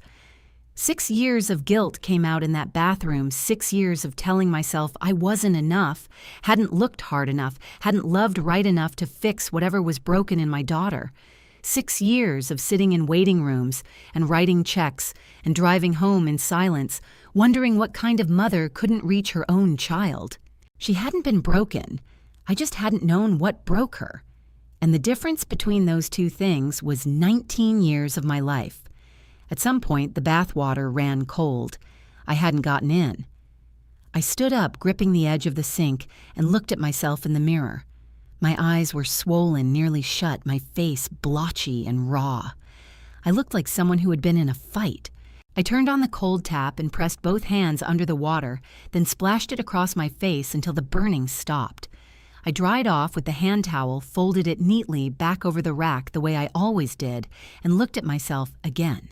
The guilt was still there. It would probably always be there in some small corner the way old injuries left scar tissue.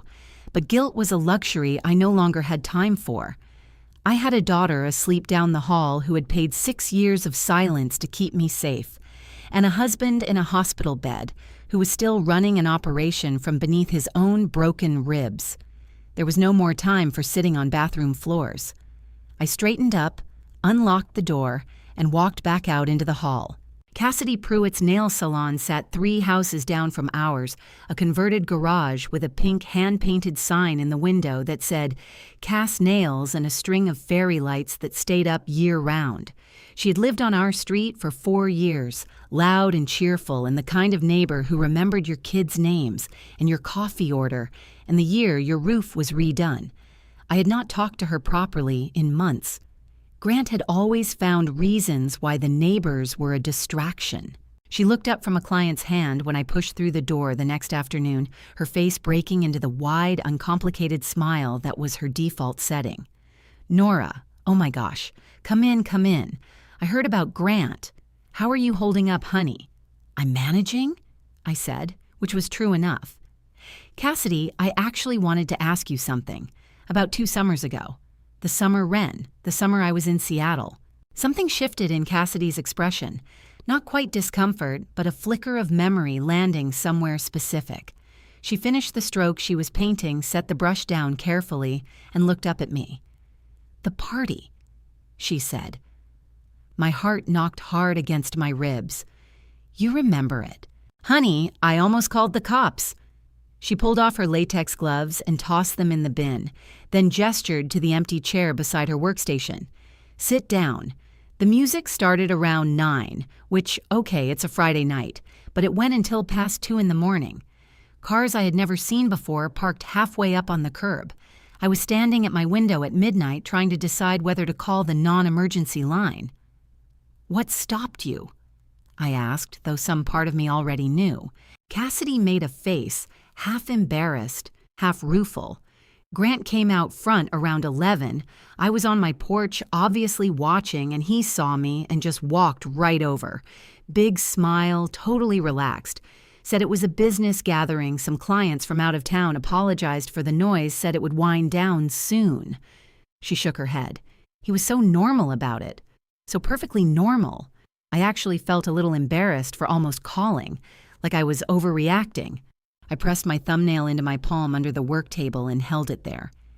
"He made you feel like your instincts were wrong," I said. "Yeah." Cassidy's voice had gone quieter. "Yeah, that's exactly what it felt like." She looked at me carefully. "Nora, is everything okay? I mean, really okay?" "It will be," I said. And for the first time in a long time, I meant it as a promise rather than a deflection. "Was there anyone that night that stood out to you? Anyone who didn't look like the others?" Cassidy thought for a moment, her head tilting. "There was one guy, arrived early before the others. carrying cases not like a caterer, more like camera equipment or electronics, tech stuff. She paused. Grant called out to him by name when he came up the walk. I remember because it was unusual, like he was making sure the guy felt welcome, or maybe making sure he came in fast before anyone saw too much. She tapped her temple, thinking. I only caught part of the name, something short. Mick, maybe. The air went out of my lungs very slowly and quietly, like a tire losing pressure. Mick. The man my father had seen arriving with equipment 14 months ago. The man who had been in my house on a night that had broken my daughter. Thank you, I said. My voice was steady. I was getting good at steady. Cassidy, would you be willing to write down what you just told me? Date time, what you saw and heard as a statement. Cassidy's eyes widened slightly. Then she nodded slowly and without hesitation. Absolutely, whatever you need. The security system had been installed 5 years ago, one of Grant's initiatives back when the neighborhood had a string of package thefts. He had handled the whole thing, the company, the installation, the login credentials. I had never had reason to log in myself. That evening after Wren was in bed, I sat down at the kitchen table with the router information from the utility drawer and spent 20 minutes figuring out the camera system's admin portal. The login Grant had set used his standard password, his college football number combined with his mother's birthday, the same combination he used for everything. I found the archive folder for the summer 2 years ago. It was empty. Not incomplete, not partially corrupted. Empty. The entire folder, 62 days of footage, had been deleted. Not overwritten. Deleted cleanly and completely with a timestamp, showing the deletion had occurred 3 days after I returned from Seattle. I called Sloane. She picked up on the second ring, her voice alert despite the late hour. Nora, what did you find? The security camera footage from that summer, all of it, gone. I kept my voice flat and factual, a bookkeeper reading a discrepancy. Deleted 3 days after I got back from Seattle. Clean deletion, no recovery files. I heard Sloane's pen click on the other end of the line. Okay, that's actually useful. How is an empty folder useful? Because normal people don't scrub security footage. Her voice was precise and unhurried. The fact that it was deleted that thoroughly is itself evidence of intent. It tells us someone knew there was something on those recordings worth removing. She paused. Who installed your system? A company called Clearview Home Security. I have the paperwork somewhere. Find it. I want the name of the technician who did the installation and anyone who has ever had service access to your account. Another click of the pen.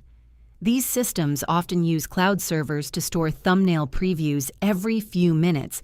Even if the main footage is deleted from the device, the server thumbnails sometimes survive. I'm going to contact the company in the morning.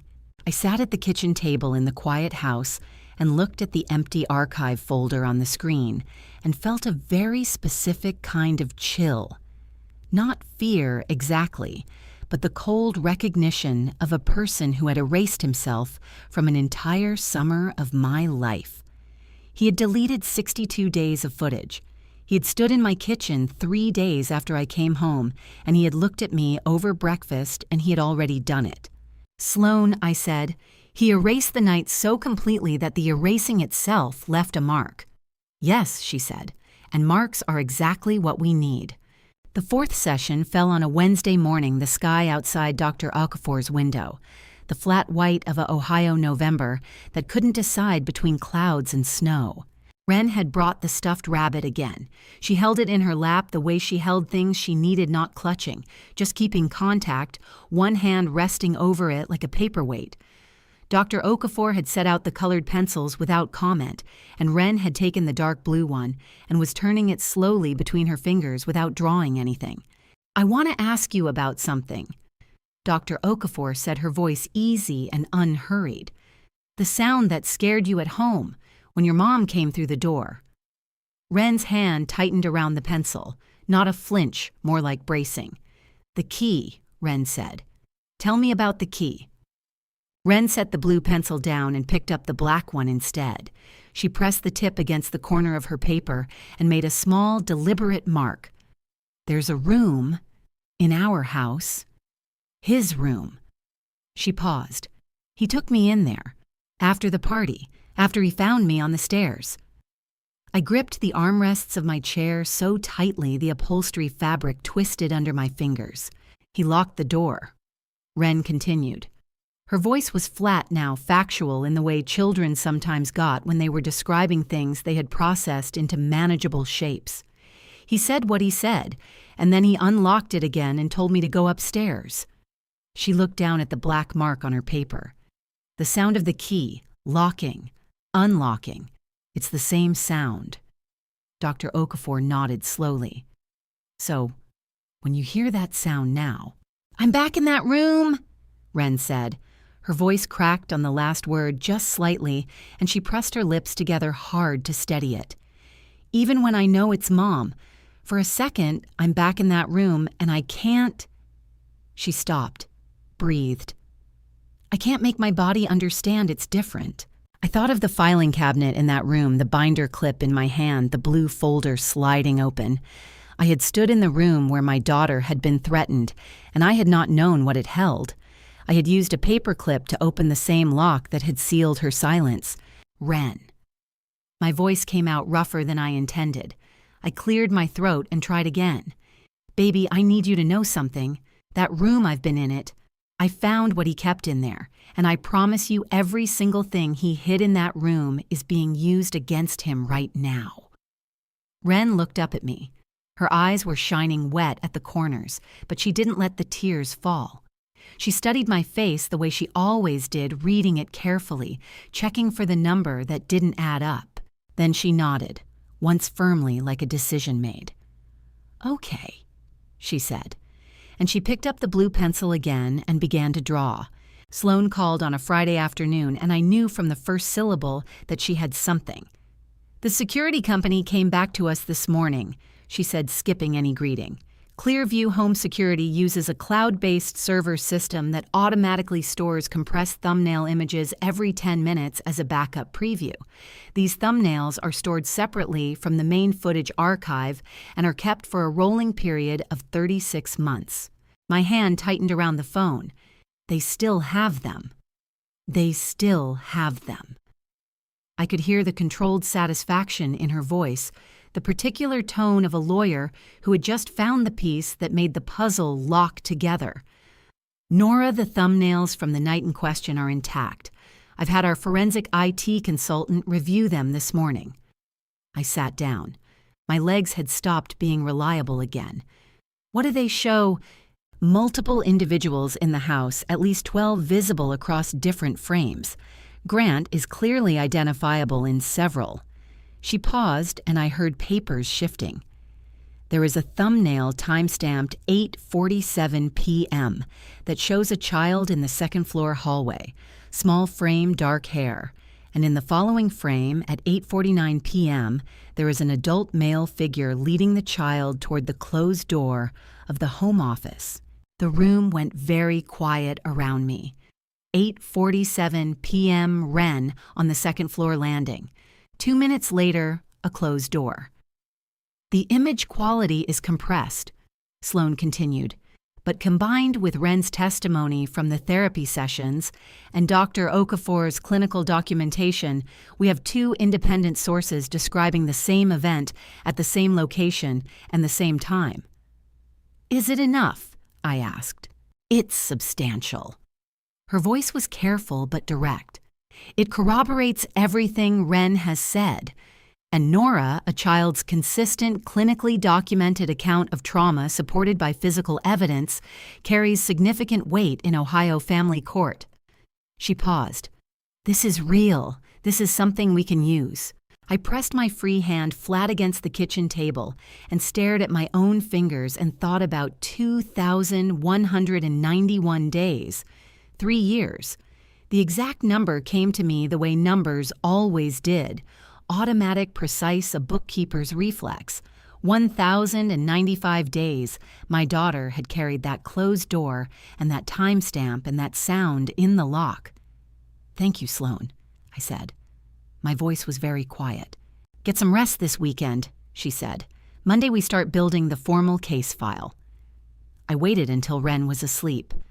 The house was quiet, the particular quiet of late November, when the windows sealed out the wind and everything contracted inward toward warmth and stillness. I sat at the kitchen table with a single lamp on a cold cup of tea at my elbow, and the blue-covered bookkeeper's notebook I had been carrying in my bag for 3 weeks, without opening for this purpose.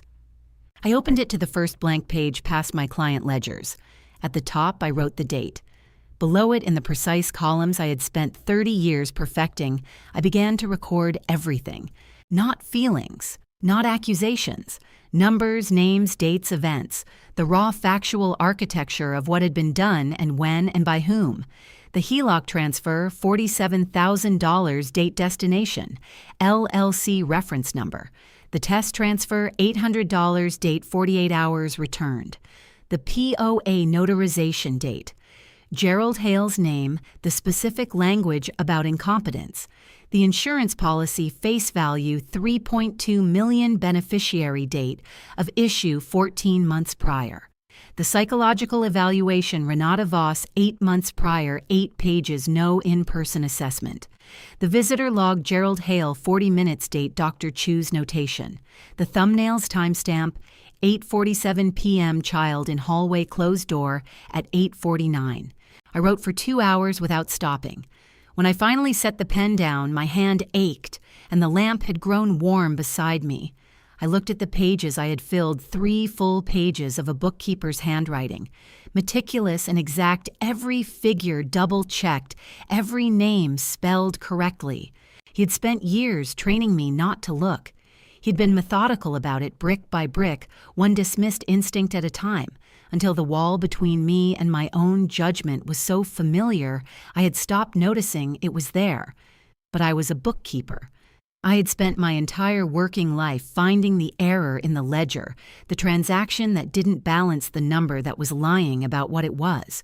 He had chosen the wrong person to hide things from. I opened the notebook to the top of the first page and wrote 2 headings: Asset, the truth; Liability, the time already lost. Then I drew a line under both and began to calculate what it would take to balance the account. Cassidy was finishing a full set on a client I didn't recognize when I pushed through the door of her salon the second time. The space smelled the same as always: sharp acrylic, the faint sweetness of nail polish remover, the particular warm plastic smell of the UV lamp. 2 chairs, one occupied. Christmas lights strung along the window frame, even though it was only late November. Cassidy looked up, clocked my face, and said something quietly to her client before standing and peeling off her gloves. "Nora, give me 2 minutes." I sat in the waiting chair by the door and studied the backs of my hands and tried to look like a woman who was simply stopping by, not a woman who had been running a name through her head for 3 days straight. Mick. Her father's offhand observation from a backyard conversation weeks ago. A man with equipment. A name called out at the front walk. Cassidy settled into the empty workstation across from me and reached for her coffee. "You've got that look again," she said. "The one that means you figured something out." "Maybe," I said. "The man you mentioned, the one who arrived early before the others, with the equipment cases. You said you caught part of his name." Cassidy set her coffee down and frowned at the middle distance the way people did when they were trying to pull something specific from the back of a crowded memory. Grant called it out, like he was flagging him in, "Hey, over here." She tapped her fingers on the workstation. "Mick, I'm pretty sure it was Mick. Short name, 1 syllable. Grant said it twice." Something locked into place in my chest with an almost audible click. "Mick," I repeated. "Did you catch a last name, anything else about him? Height, age, what the cases looked like? 30s, maybe early 40s. Medium height, dark jacket. The cases were hard shell black, the kind you see photographers use, or AV guys." Cassidy leaned forward, slightly lowering her voice, even though we were the only 2 people in the front of the shop. "Nora, what is this about? Are you okay?" "I'm getting there," I said and stood up. "Thank you, Cassidy. I mean it. You've helped me more than you know." She caught my wrist as I turned to go. Her grip was warm and firm. "You call me if you need anything. I mean that too." I nodded. I had to press my lips together to keep them steady. There had been very few moments in the past 2 months when someone had simply offered to help without needing an explanation first. It turned out that was its own kind of thing to be grateful for. A man with camera equipment. Mick. The same name my father had half remembered from a driveway 14 months ago. The circle was getting smaller. I found the bar from the photograph on a Tuesday evening. It had taken me 4 days cross-referencing the partial background visible behind Deja Storo in the photos on Grant's old phone, a neon sign, a particular style of shelving behind the bar, what looked like a street number above a door in one of the wider shots. The bar was called the Meridian. 12 minutes from our house, the kind of place with low lighting and a menu that changed every season, and a clientele that valued not being noticed. I drove there alone. I did not tell Sloane I was going. There were things I needed to do myself without legal strategy attached to them, because some questions could only be asked by the person who had the most reason to ask them. The bar was quiet on a Tuesday, 4 people at tables, 2 at the bar itself. A woman behind the counter with dark hair pulled back in a knot, moving between the taps and the shelves, with the practiced ease of someone who had done this job long enough that her body knew it without being asked. I recognized her face immediately. It was the face from the photographs. Younger looking in person, sharper around the eyes, the kind of tiredness in her expression that came from carrying something heavy for a long time. I sat at the bar. She came over without hurrying. "What can I get you?" "Just water, please." I set my hands flat on the bar. "And a few minutes of your time if you're willing. My name is Nora Calloway."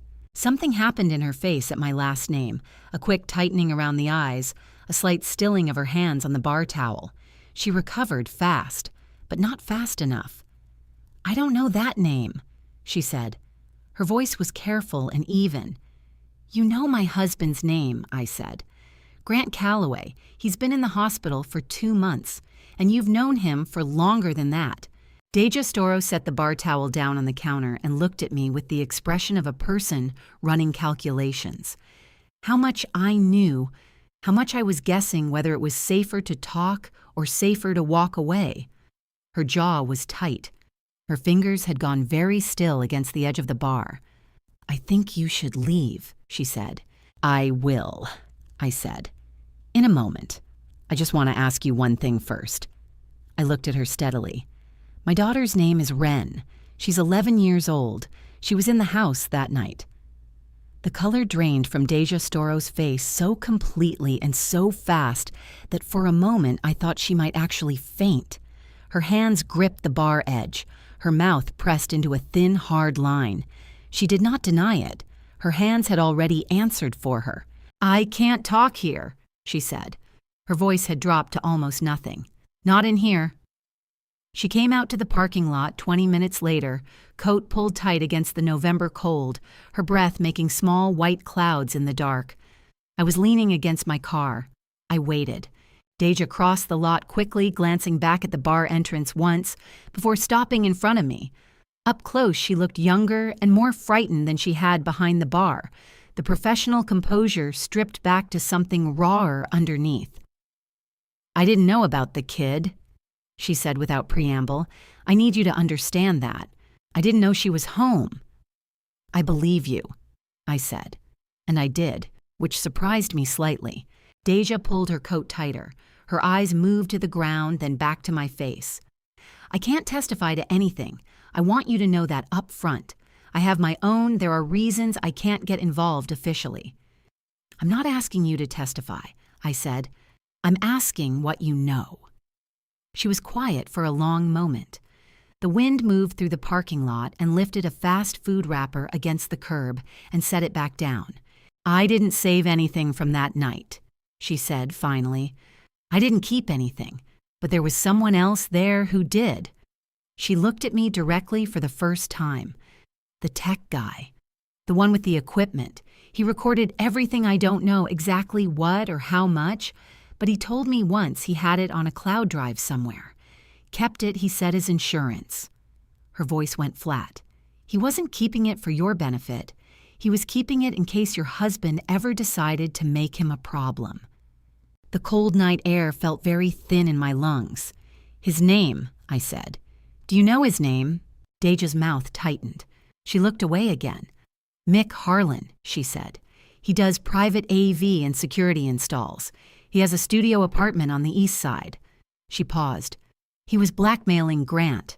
Has been for a while. Grant paid him to stay quiet and he kept asking for more." She met my eyes again, and what I saw there was not guilt, exactly more like the exhaustion of a person who had been standing too close to something ugly for too long, and had finally decided that distance was worth more than silence. "Your daughter was the only innocent person in that house that night. I've thought about her a lot." She turned and walked back toward the bar without waiting for a response. I stood in the cold parking lot and listened to her footsteps fade and felt the weight of what she had just handed me settle across my shoulders. Mick Harlan. A cloud drive. Insurance against a man who had been paying him to stay quiet. My daughter had been the only innocent person in the room, and the only person who had kept anything was a man who had done it entirely for himself. Sometimes the truth ran on the same fuel as everything else. Mick Harlan answered the door in a gray hoodie and the expression of a man who had been expecting someone unpleasant and had decided the only way through was straight. His apartment was exactly what I had imagined, compact, utilitarian, every surface occupied by some piece of technology. 3 monitors on a standing desk cable management, zip-tied along the baseboards, 2 hard-shell equipment cases stacked against the far wall. The kind of space where a person lived entirely inside their work and had stopped noticing the difference. The blinds were half closed against the morning light, casting everything in thin blue stripes. He looked me over once quickly, the way people did when they were deciding how much of a problem you were going to be. "Mrs. Calloway," he said. Not a question. "You know who I am?" I said. "Deja called me last night." He stepped back from the door without quite inviting me in, which I took as close enough. I stepped inside. He left the door open behind me, which I noted he wanted an exit available. "She said you'd probably show up." "Then you know why I'm here." Mick crossed his arms and leaned against the edge of the desk, his eyes steady on me. He was 41 or so, with the kind of face that had probably been younger looking before whatever arrangement he had made with Grant. Calloway had started costing him sleep. "I kept it for when he turned on me," he said flatly. "Not for you, not for your kid, for me. I want that on the table before we go any further." "It's on the table," I said. "I'm not here because I think you're a good person, Mr. Tanaka. I'm here because you have something I need, and my lawyer is going to make it in your interest to hand it over." Something shifted in his expression. Not quite respect, but a recalibration. Like he had expected tears or pleading and gotten a ledger instead. "What does your lawyer have?" he asked. "A hospital visitor log showing you entered Grant Calloway's room 3 weeks ago. A lone door closed 40 minutes. The same week, his notary was there running documents." I kept my voice even. "You're already in this, Mr. Tanaka. The only question is whether you're in it as a witness or as a co-conspirator." Mick stared at me for a long moment. Then he uncrossed his arms, turned to the nearest monitor, and pulled up a file directory without another word. "I'll give you what I have," he said. "But I talked to your lawyer first, directly. Whatever arrangement gets made, I need it in writing before anything changes hands." "That's fine," I said. "That's exactly fine." I walked out of that apartment and sat in my car in the parking lot for 3 full minutes before my hands stopped shaking. Not from fear. From the effort of holding everything steady for that long when what I had actually wanted to do was put my head down on the steering wheel and sob. My daughter had been the only innocent person in a room full of people making arrangements, and the only person who had kept anything was a man who had done it entirely for himself. Sometimes justice ran on the same fuel as everything else. I was learning to be all right with that. Sloane met with Mick Harlan 4 days later, alone in her office. I waited in the coffee shop across the street for 2 hours and 40 minutes. I drank 1 coffee and 1 tea and stared at my phone and tried not to count the minutes. I was not entirely successful. When Sloane finally texted "come up," I left cash on the table and crossed the street at something faster than a walk. She was behind her desk when I came in, a USB drive sitting in the center of her blotter, like an exhibit. Her expression was the carefully composed version of something larger moving underneath. "Sit down, Nora." I sat. "Mick Harlan cooperated." She set her pen down with deliberate care. "He has retained a partial recording from that evening, approximately 40 minutes of footage from a fixed camera he installed in the main living area. The footage shows multiple adult individuals, your husband clearly identifiable, the living room and hallway visible." She paused. "It shows your daughter entering the hallway from the staircase at 8:45 p.m. It shows your husband following her. It shows a closed door." My vision blurred. I pressed my fingers hard against my eyes and breathed through my mouth in and out until the burning stopped enough for me to speak. 8:45, I said. The thumbnail was 8:47, 2 minutes apart. Two completely independent sources, a cloud thumbnail from a system your husband thought he had deleted, and a private recording from a man your husband thought he had bought. Sloane's voice was steady and precise. "They match Nora. The timestamp, the location, the sequence of events, everything Wren told Dr. Okafor is now on a hard drive in this office." I pressed both hands flat on my thighs and stared at the USB drive on her desk and felt 2,191 days press against the backs of my eyes all at once. 3 years, not a gap, not a silence, not a symptom, a record. My daughter had been keeping a record in the only way available to her, and now the world finally had one too. "Thank you," I said. My voice came out in pieces. "Thank you, Sloane." "Don't thank me yet," she said, but not unkindly. "We still have work to do." I told Wren that evening. Not everything, not the footage, not the technical details, but enough. She was on the couch in her pajamas, her sketchbook open in her lap, drawing something I couldn't see from the doorway. I came and sat beside her, and she shifted automatically to make room the way she had started doing in the past few weeks, closing the small distances between us that had once felt permanent. "I need to tell you something," I said. She looked up. Her pencil stopped moving. "The things you told Dr. Okafor, everything you remembered about that night. We found proof, real proof that other people can see. That shows what happened." Wren's face did something complicated. Her brow furrowed, then smoothed, then tightened again, like she was processing something too large to land all at once. Her chin trembled once, just once, before she caught it. "Now you believe me?" she asked. Her voice was very quiet. The words hit me like a physical thing straight through the sternum, no warning. I reached out and took her hand, holding it between both of mine. "Wren." My throat was so tight I could barely push the words through. "I should have believed you before there was proof. I'm so sorry it took me this long to understand what you were telling me. I am so sorry I didn't see it sooner." Her face crumpled. The tears came fast and sudden, spilling down her cheeks, and she made a small broken sound and leaned into me all at once. I wrapped both arms around her and held on and let her cry my own tears, falling into her hair, my whole chest aching with the particular grief of a mother who had found out too late and was choosing from this moment forward never to be too late again. We sat like that for a long time. I counted because I am a bookkeeper, and counting is how I make sense of things. 1,095 days of silence. Starting tomorrow, not one of them would belong to him anymore. The email appeared in Sloane's discovery documents on a Thursday afternoon 3 days later. She called me at 4:15, her voice carrying the particular controlled tension of someone holding something explosive very carefully. "I need you to come in," she said. "Today if you can." I was at her office by 5. The email had been retrieved through a court-authorized subpoena of Grant's business account standard procedure in civil asset cases.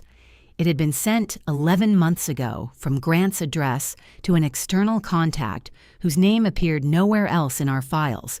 The subject line was blank. The body of the email contained 4 words and a date. Sloane turned her laptop to face me across the desk. Final consultation. Timeline for March. I stared at the screen. The words were so simple, so clean.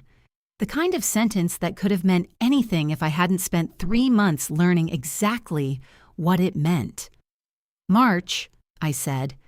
My voice had gone completely flat. He scheduled it. He put it in writing. 11 months ago. Sloane's eyes were steady on my face, watching the color drain out of it. The accident happened in October. His timeline was 5 months out. He had a meeting scheduled with an unidentified third party, and the subject was a final step. The room tilted. I gripped the edge of her desk with both hands and held on. He wasn't just building a case against me, I said. The words came out slowly, like I was reading them off something. He had a date. He had an appointment. The accident didn't stop the plan, it just delayed it. Yes. Sloane closed the laptop gently, which means the plan is still viable the moment he recovers enough to move forward. I sat back in my chair and stared at the ceiling and thought about an October Friday night, a pan of garlic butter, a phone call at 9:18 p.m. I thought about the way the accident had felt like the beginning of something terrible. I had been right about that. I had simply been wrong about what it was the beginning of. The accident hadn't endangered me. It had saved me. It had given me 5 months I hadn't known I needed. I looked at Sloane across the desk. How long do we have before he's discharged? His medical team is estimating 2 to 3 weeks. She held my gaze. Nora, we need to move faster. Then let's move faster, I said. She arrived on a Tuesday morning, 9:45, with a leather portfolio under one arm and a smile that had been engineered to disarm. I had just come back from dropping Wren at school. I was still in my coat keys in my hand when the doorbell rang. The woman on my front step was somewhere in her mid-50s, well-dressed, composed with the particular brand of warmth that certain professionals develop over years of walking into difficult situations and needing to be trusted immediately. Mrs. Calloway. Her voice was smooth and measured. My name is Renata Voss. I'm a private psychological consultant. I'm sorry to come unannounced. I've been trying to reach you by phone. Every muscle in my body went rigid under my coat. I knew that name. I had stared at that name on 8 pages of documentation in Sloane's office. 8 pages written about a woman this person had never once sat across from. I kept my face completely neutral. I don't believe I have your number, Ms. Voss. Of course. She held out a card with 2 fingers, a gesture designed to look open and unthreatening. I've been asked to conduct an urgent welfare assessment for your daughter. Given your husband's hospitalization, there are concerns about stability in the home environment. I'd like to spend some time with Wren, just a conversation, nothing formal. My jaw tightened so hard I felt it in my back teeth. Wren. She had said my daughter's name with the comfortable familiarity of someone who had been briefed on her, studied her written conclusions about her, without ever learning how she held a colored pencil, or the way she tucked her cold feet against my leg on the couch. Who asked you to conduct this assessment? I said. My voice came out level and cool, a bookkeeper reading back an incorrect figure. Renata tilted her head with practiced sympathy. I'm not able to share that at this stage of the process, but I want to reassure you this is entirely routine. We simply want to make sure Wren is in the best possible environment. She paused, and the smile softened into something meant to feel like compassion. Sometimes love isn't enough to keep a child safe, Mrs. Calloway. That's not a judgment. It's simply a reality we have to navigate together. The words landed like ice water thrown in my face. Sometimes love isn't enough. 8 pages, no meeting. And now standing on my front step with a portfolio full of conclusions already written, waiting only for a signature and a notary. I was about to answer when I heard footsteps on the front walk behind her. Sloane Merritt came around the side of the house with her briefcase in one hand and the expression of a woman who had been waiting for exactly this moment. She had called me that morning, Renata may make a move this week, Nora. I had texted her the moment I saw who was at the door. Ms. Voss. Sloane's voice was pleasant and completely without warmth. I'm Sloane Merritt. I represent Mrs. Calloway." She stepped up beside me at the door, positioning herself with the quiet authority of someone who had done this exact maneuver before.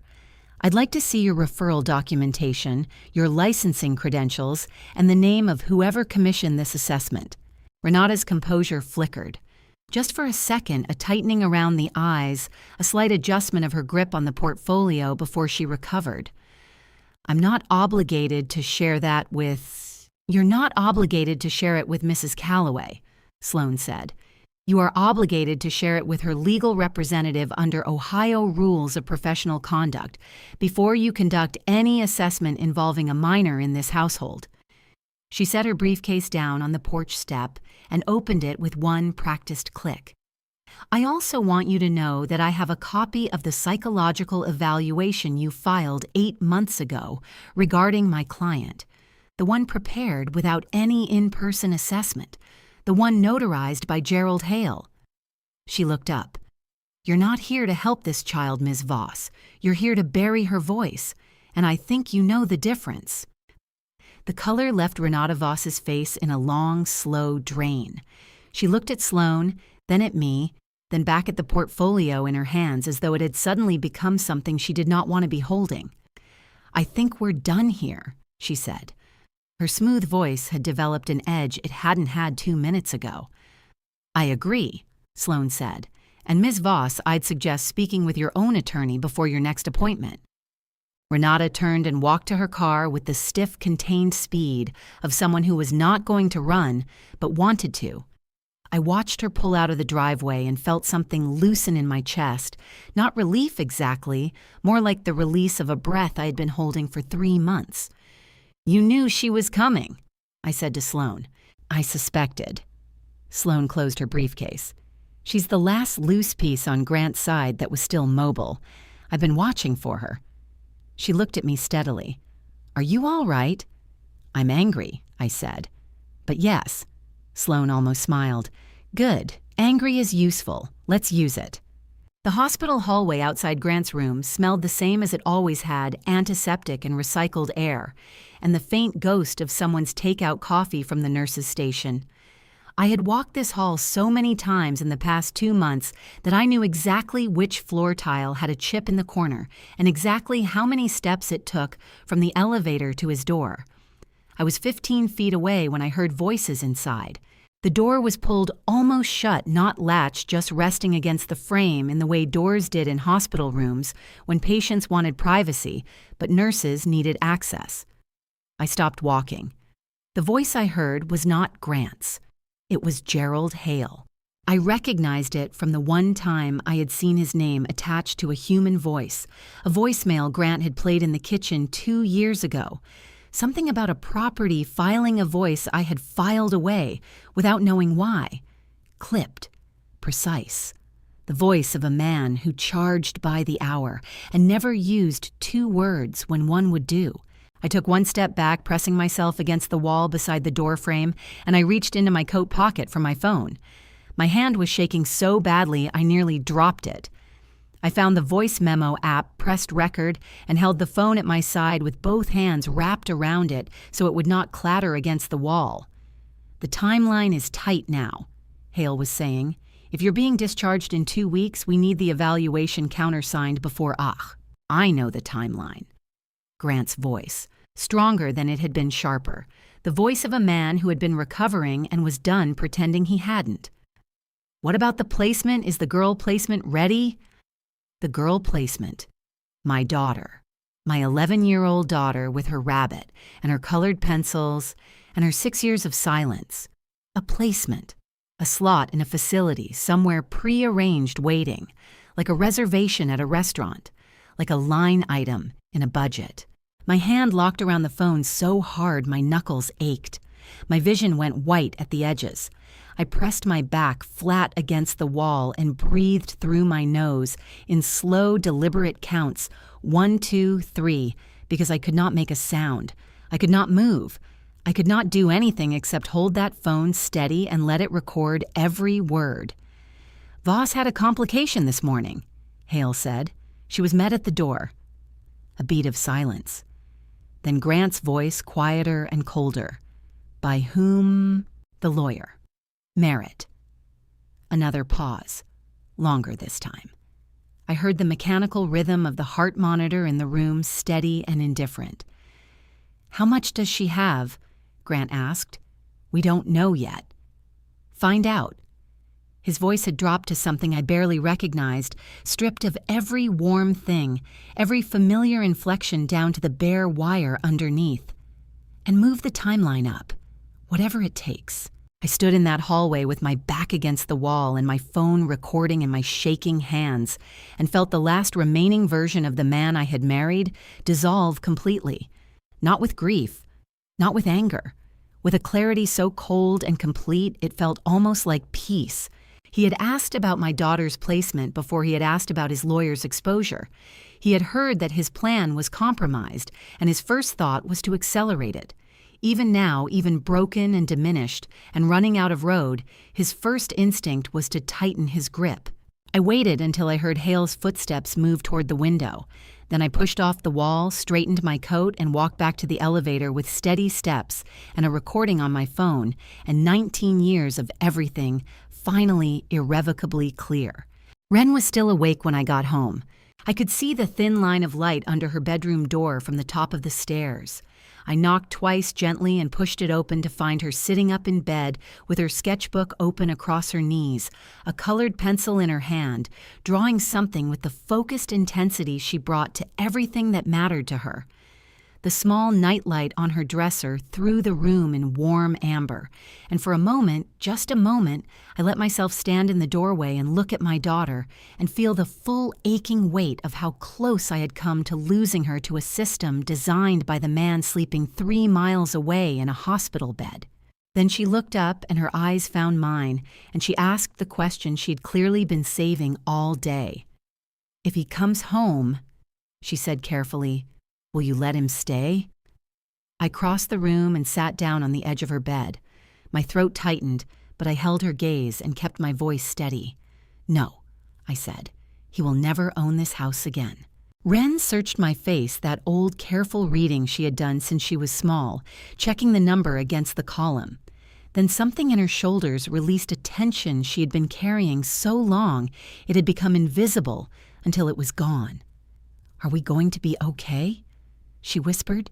I reached out and took her hand. Her fingers wrapped around mine immediately tightly the way they had in the hospital hallway the night this all began. I thought about the recording on my phone.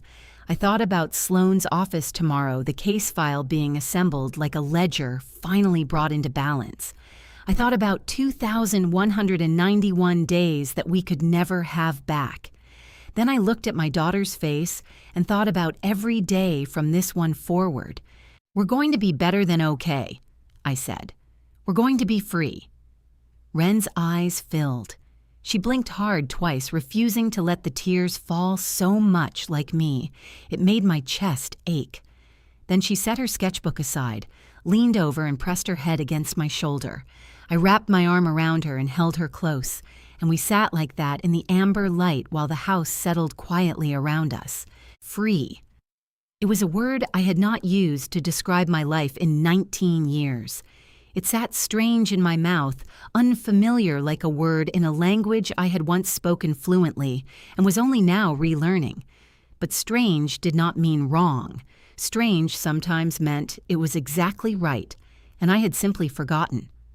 The last meeting before Grant's discharge was on a Thursday afternoon 17 days before he was due to come home.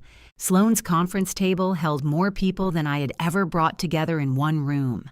Brett Lindqvist joined by phone from the bank, his voice clear through the speaker at the center of the table. Cassidy Pruitt sat across from me in a blazer she had clearly put on specifically for the occasion, her hands folded neatly in front of her, her jaw set, with the quiet determination of a woman who had decided that being a good neighbor meant more than staying out of other people's business. Dr. Camille Okafor sat beside her, a folder of clinical documentation in front of her. Dr. Warren Cole had sent a written statement and authorized Sloane to present his visitor logs and nursing records directly. Mick Harlan sat at the far end of the table, arms crossed, eyes on the table surface present, because the law had made it in his interest to be, and for no other reason, which was fine. That was enough. Sloane stood at the head of the table and walked through everything with the methodical precision of someone who had spent weeks turning chaos into architecture. The bank records confirming the $47,000 transfer and the $800 test transaction. The financial power of attorney prepared 8 months before the accident. The life insurance policy issued 14 months prior. The psychological evaluation prepared by Renata Voss without ever meeting her subject. The visitor log showing Gerald Hale's 40-minute private visit. The video footage showing Wren in the hallway at 8:45 p.m., cross-referenced with the cloud thumbnail at 8:47. Dr. Okafor's clinical documentation of trauma-induced selective mutism, and the recording Grant's own voice asking if the girl placement was ready 11 days ago from a hospital bed he thought was safe. When Sloane finished, the room was very still. "He thinks he's coming home to a house he controls," Sloane said. "He's coming home to this." She set her hand flat on the table over the assembled files. "We let him walk in. We let him believe everything is as he left it. And then we show him what 3 months looks like when the person he underestimated had nothing to do but pay attention." I sat at the other end of the table and felt something move through me. Not triumph, not yet, but the particular quiet of a person who has carried something enormous for a very long time and can finally see the place where they will be able to set it down. 3 months ago, I had sat in an emergency room not knowing what my daughter's first words to me would mean. Now I had a lawyer, 2 doctors, a banker, a neighbor, a video, and a recording in my own voice. He thought he was coming home.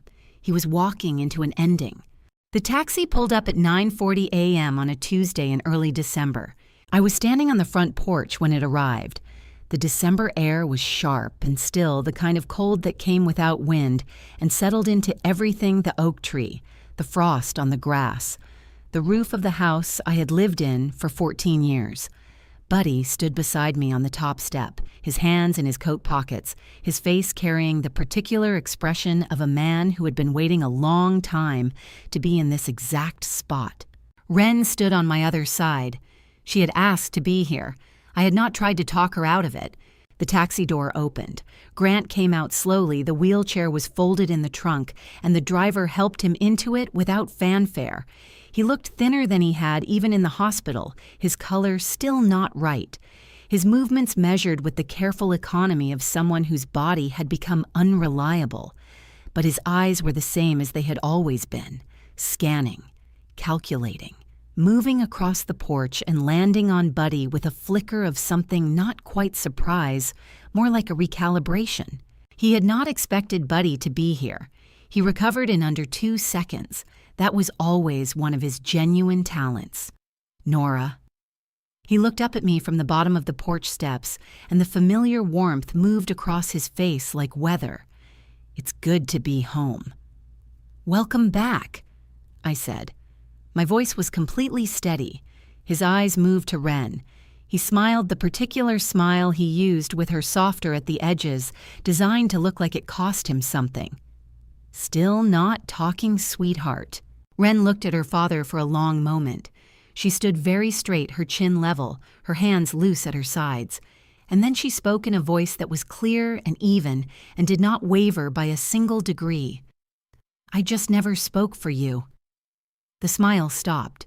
It didn't fall. It stopped the way a clock stops when the mechanism breaks everything, simply ceasing at once. The color left his face in a slow, visible drain, moving out from his jaw and down his neck, and I watched the man who had spent 2 years teaching my daughter that her silence was the price of my safety finally understand that the lesson was over. Buddy did not say anything. He did not need to. He simply stood where he was solid and immovable as the house behind us and let the silence do the work that words could not. We let him come inside. That had been Sloane's instruction, and I had followed it precisely the way I followed every instruction she gave me, because she had not been wrong yet. Let him sit down. Let him feel the familiar weight of the house around him. let him believe for a few minutes more that he was home. The files were already on the coffee table. I had arranged them the night before in the same careful order that Sloane and I had assembled them over 3 months, not fanned out dramatically, but stacked neatly, one on top of the other, the way I arranged any set of documents that told a complete story when read in sequence. Grant looked at the stack the moment he wheeled into the living room. His jaw tightened. He looked at me. "What is this?" he said. "Sit down, Grant." Sloane's voice came from the armchair in the corner where she had been waiting since 8 o'clock. He startled he hadn't seen her. That was also deliberate. He sat. He did not have a great many other options. I stood beside the coffee table and placed each folder in front of him without speaking. The financial power of attorney, the life insurance policy dated 14 months ago, the psychological evaluation Renata Voss had written about a woman she had never met, the bank records, the $47,000 transfer, and the $800 rehearsal, the visitor log showing Gerald Hale's 40 minutes in a room with a closed door, the USB drive containing 40 minutes of video from a camera he thought he had paid someone to forget, the cloud thumbnail printouts, 8:45 p.m., 8:47 p.m., a closed door, a child in a hallway. And at the bottom, printed on plain paper, 4 words and a date. Final consultation. Timeline for March. Grant stared at the table. A muscle worked in his jaw.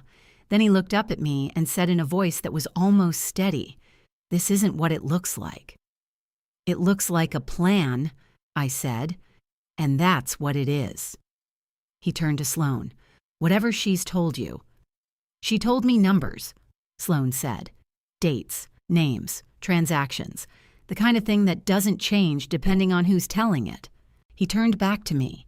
His eyes had gone cold in the way they only went when he had run out of other options and was deciding which wall to break through. "Nora, after everything we've been through 19 years, you're going to let them do this?" The words were designed to land somewhere soft. They didn't find anything soft left. "I'm not letting them do anything," I said.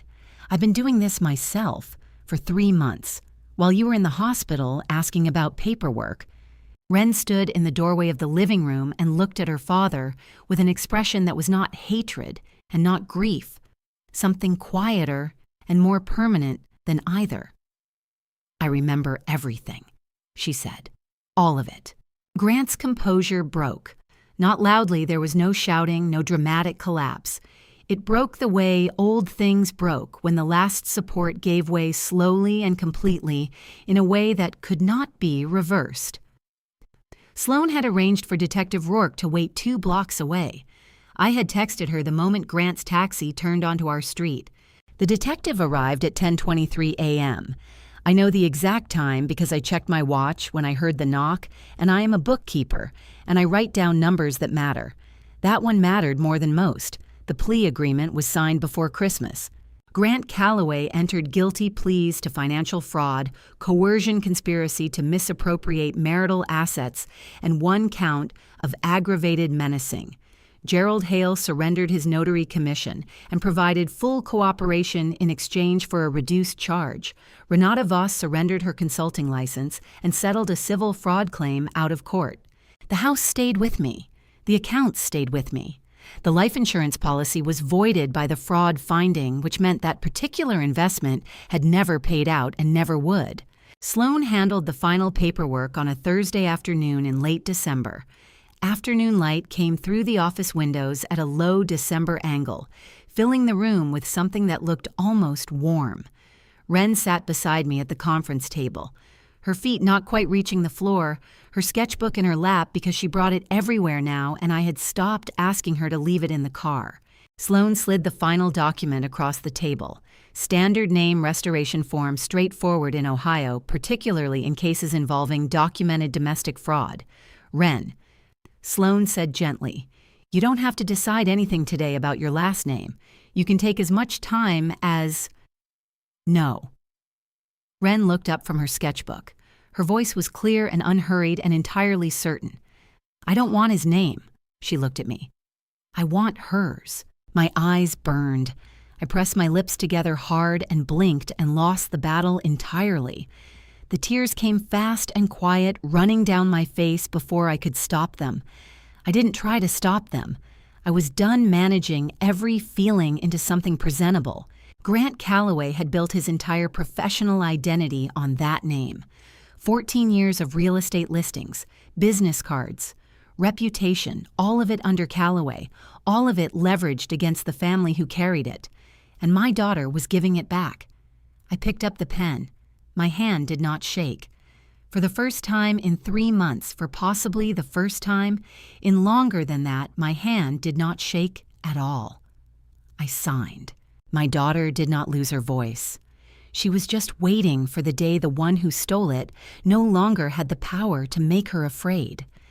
That day came on a Tuesday morning in December with frost on the grass and my father standing on the porch and a child who had carried silence like armor for 1,095 days, finally completely setting it down. Looking back, I can only say one thing: don't let love make you blind. I trusted one person with my entire life. And while I trusted, he used that trust to build a trap. People ask why I didn't see it sooner. The truth is, I did see it. I had just been trained not to believe what I saw. Don't be like me.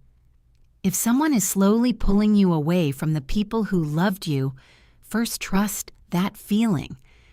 Don't wait until your own child has to choose silence just to keep you safe.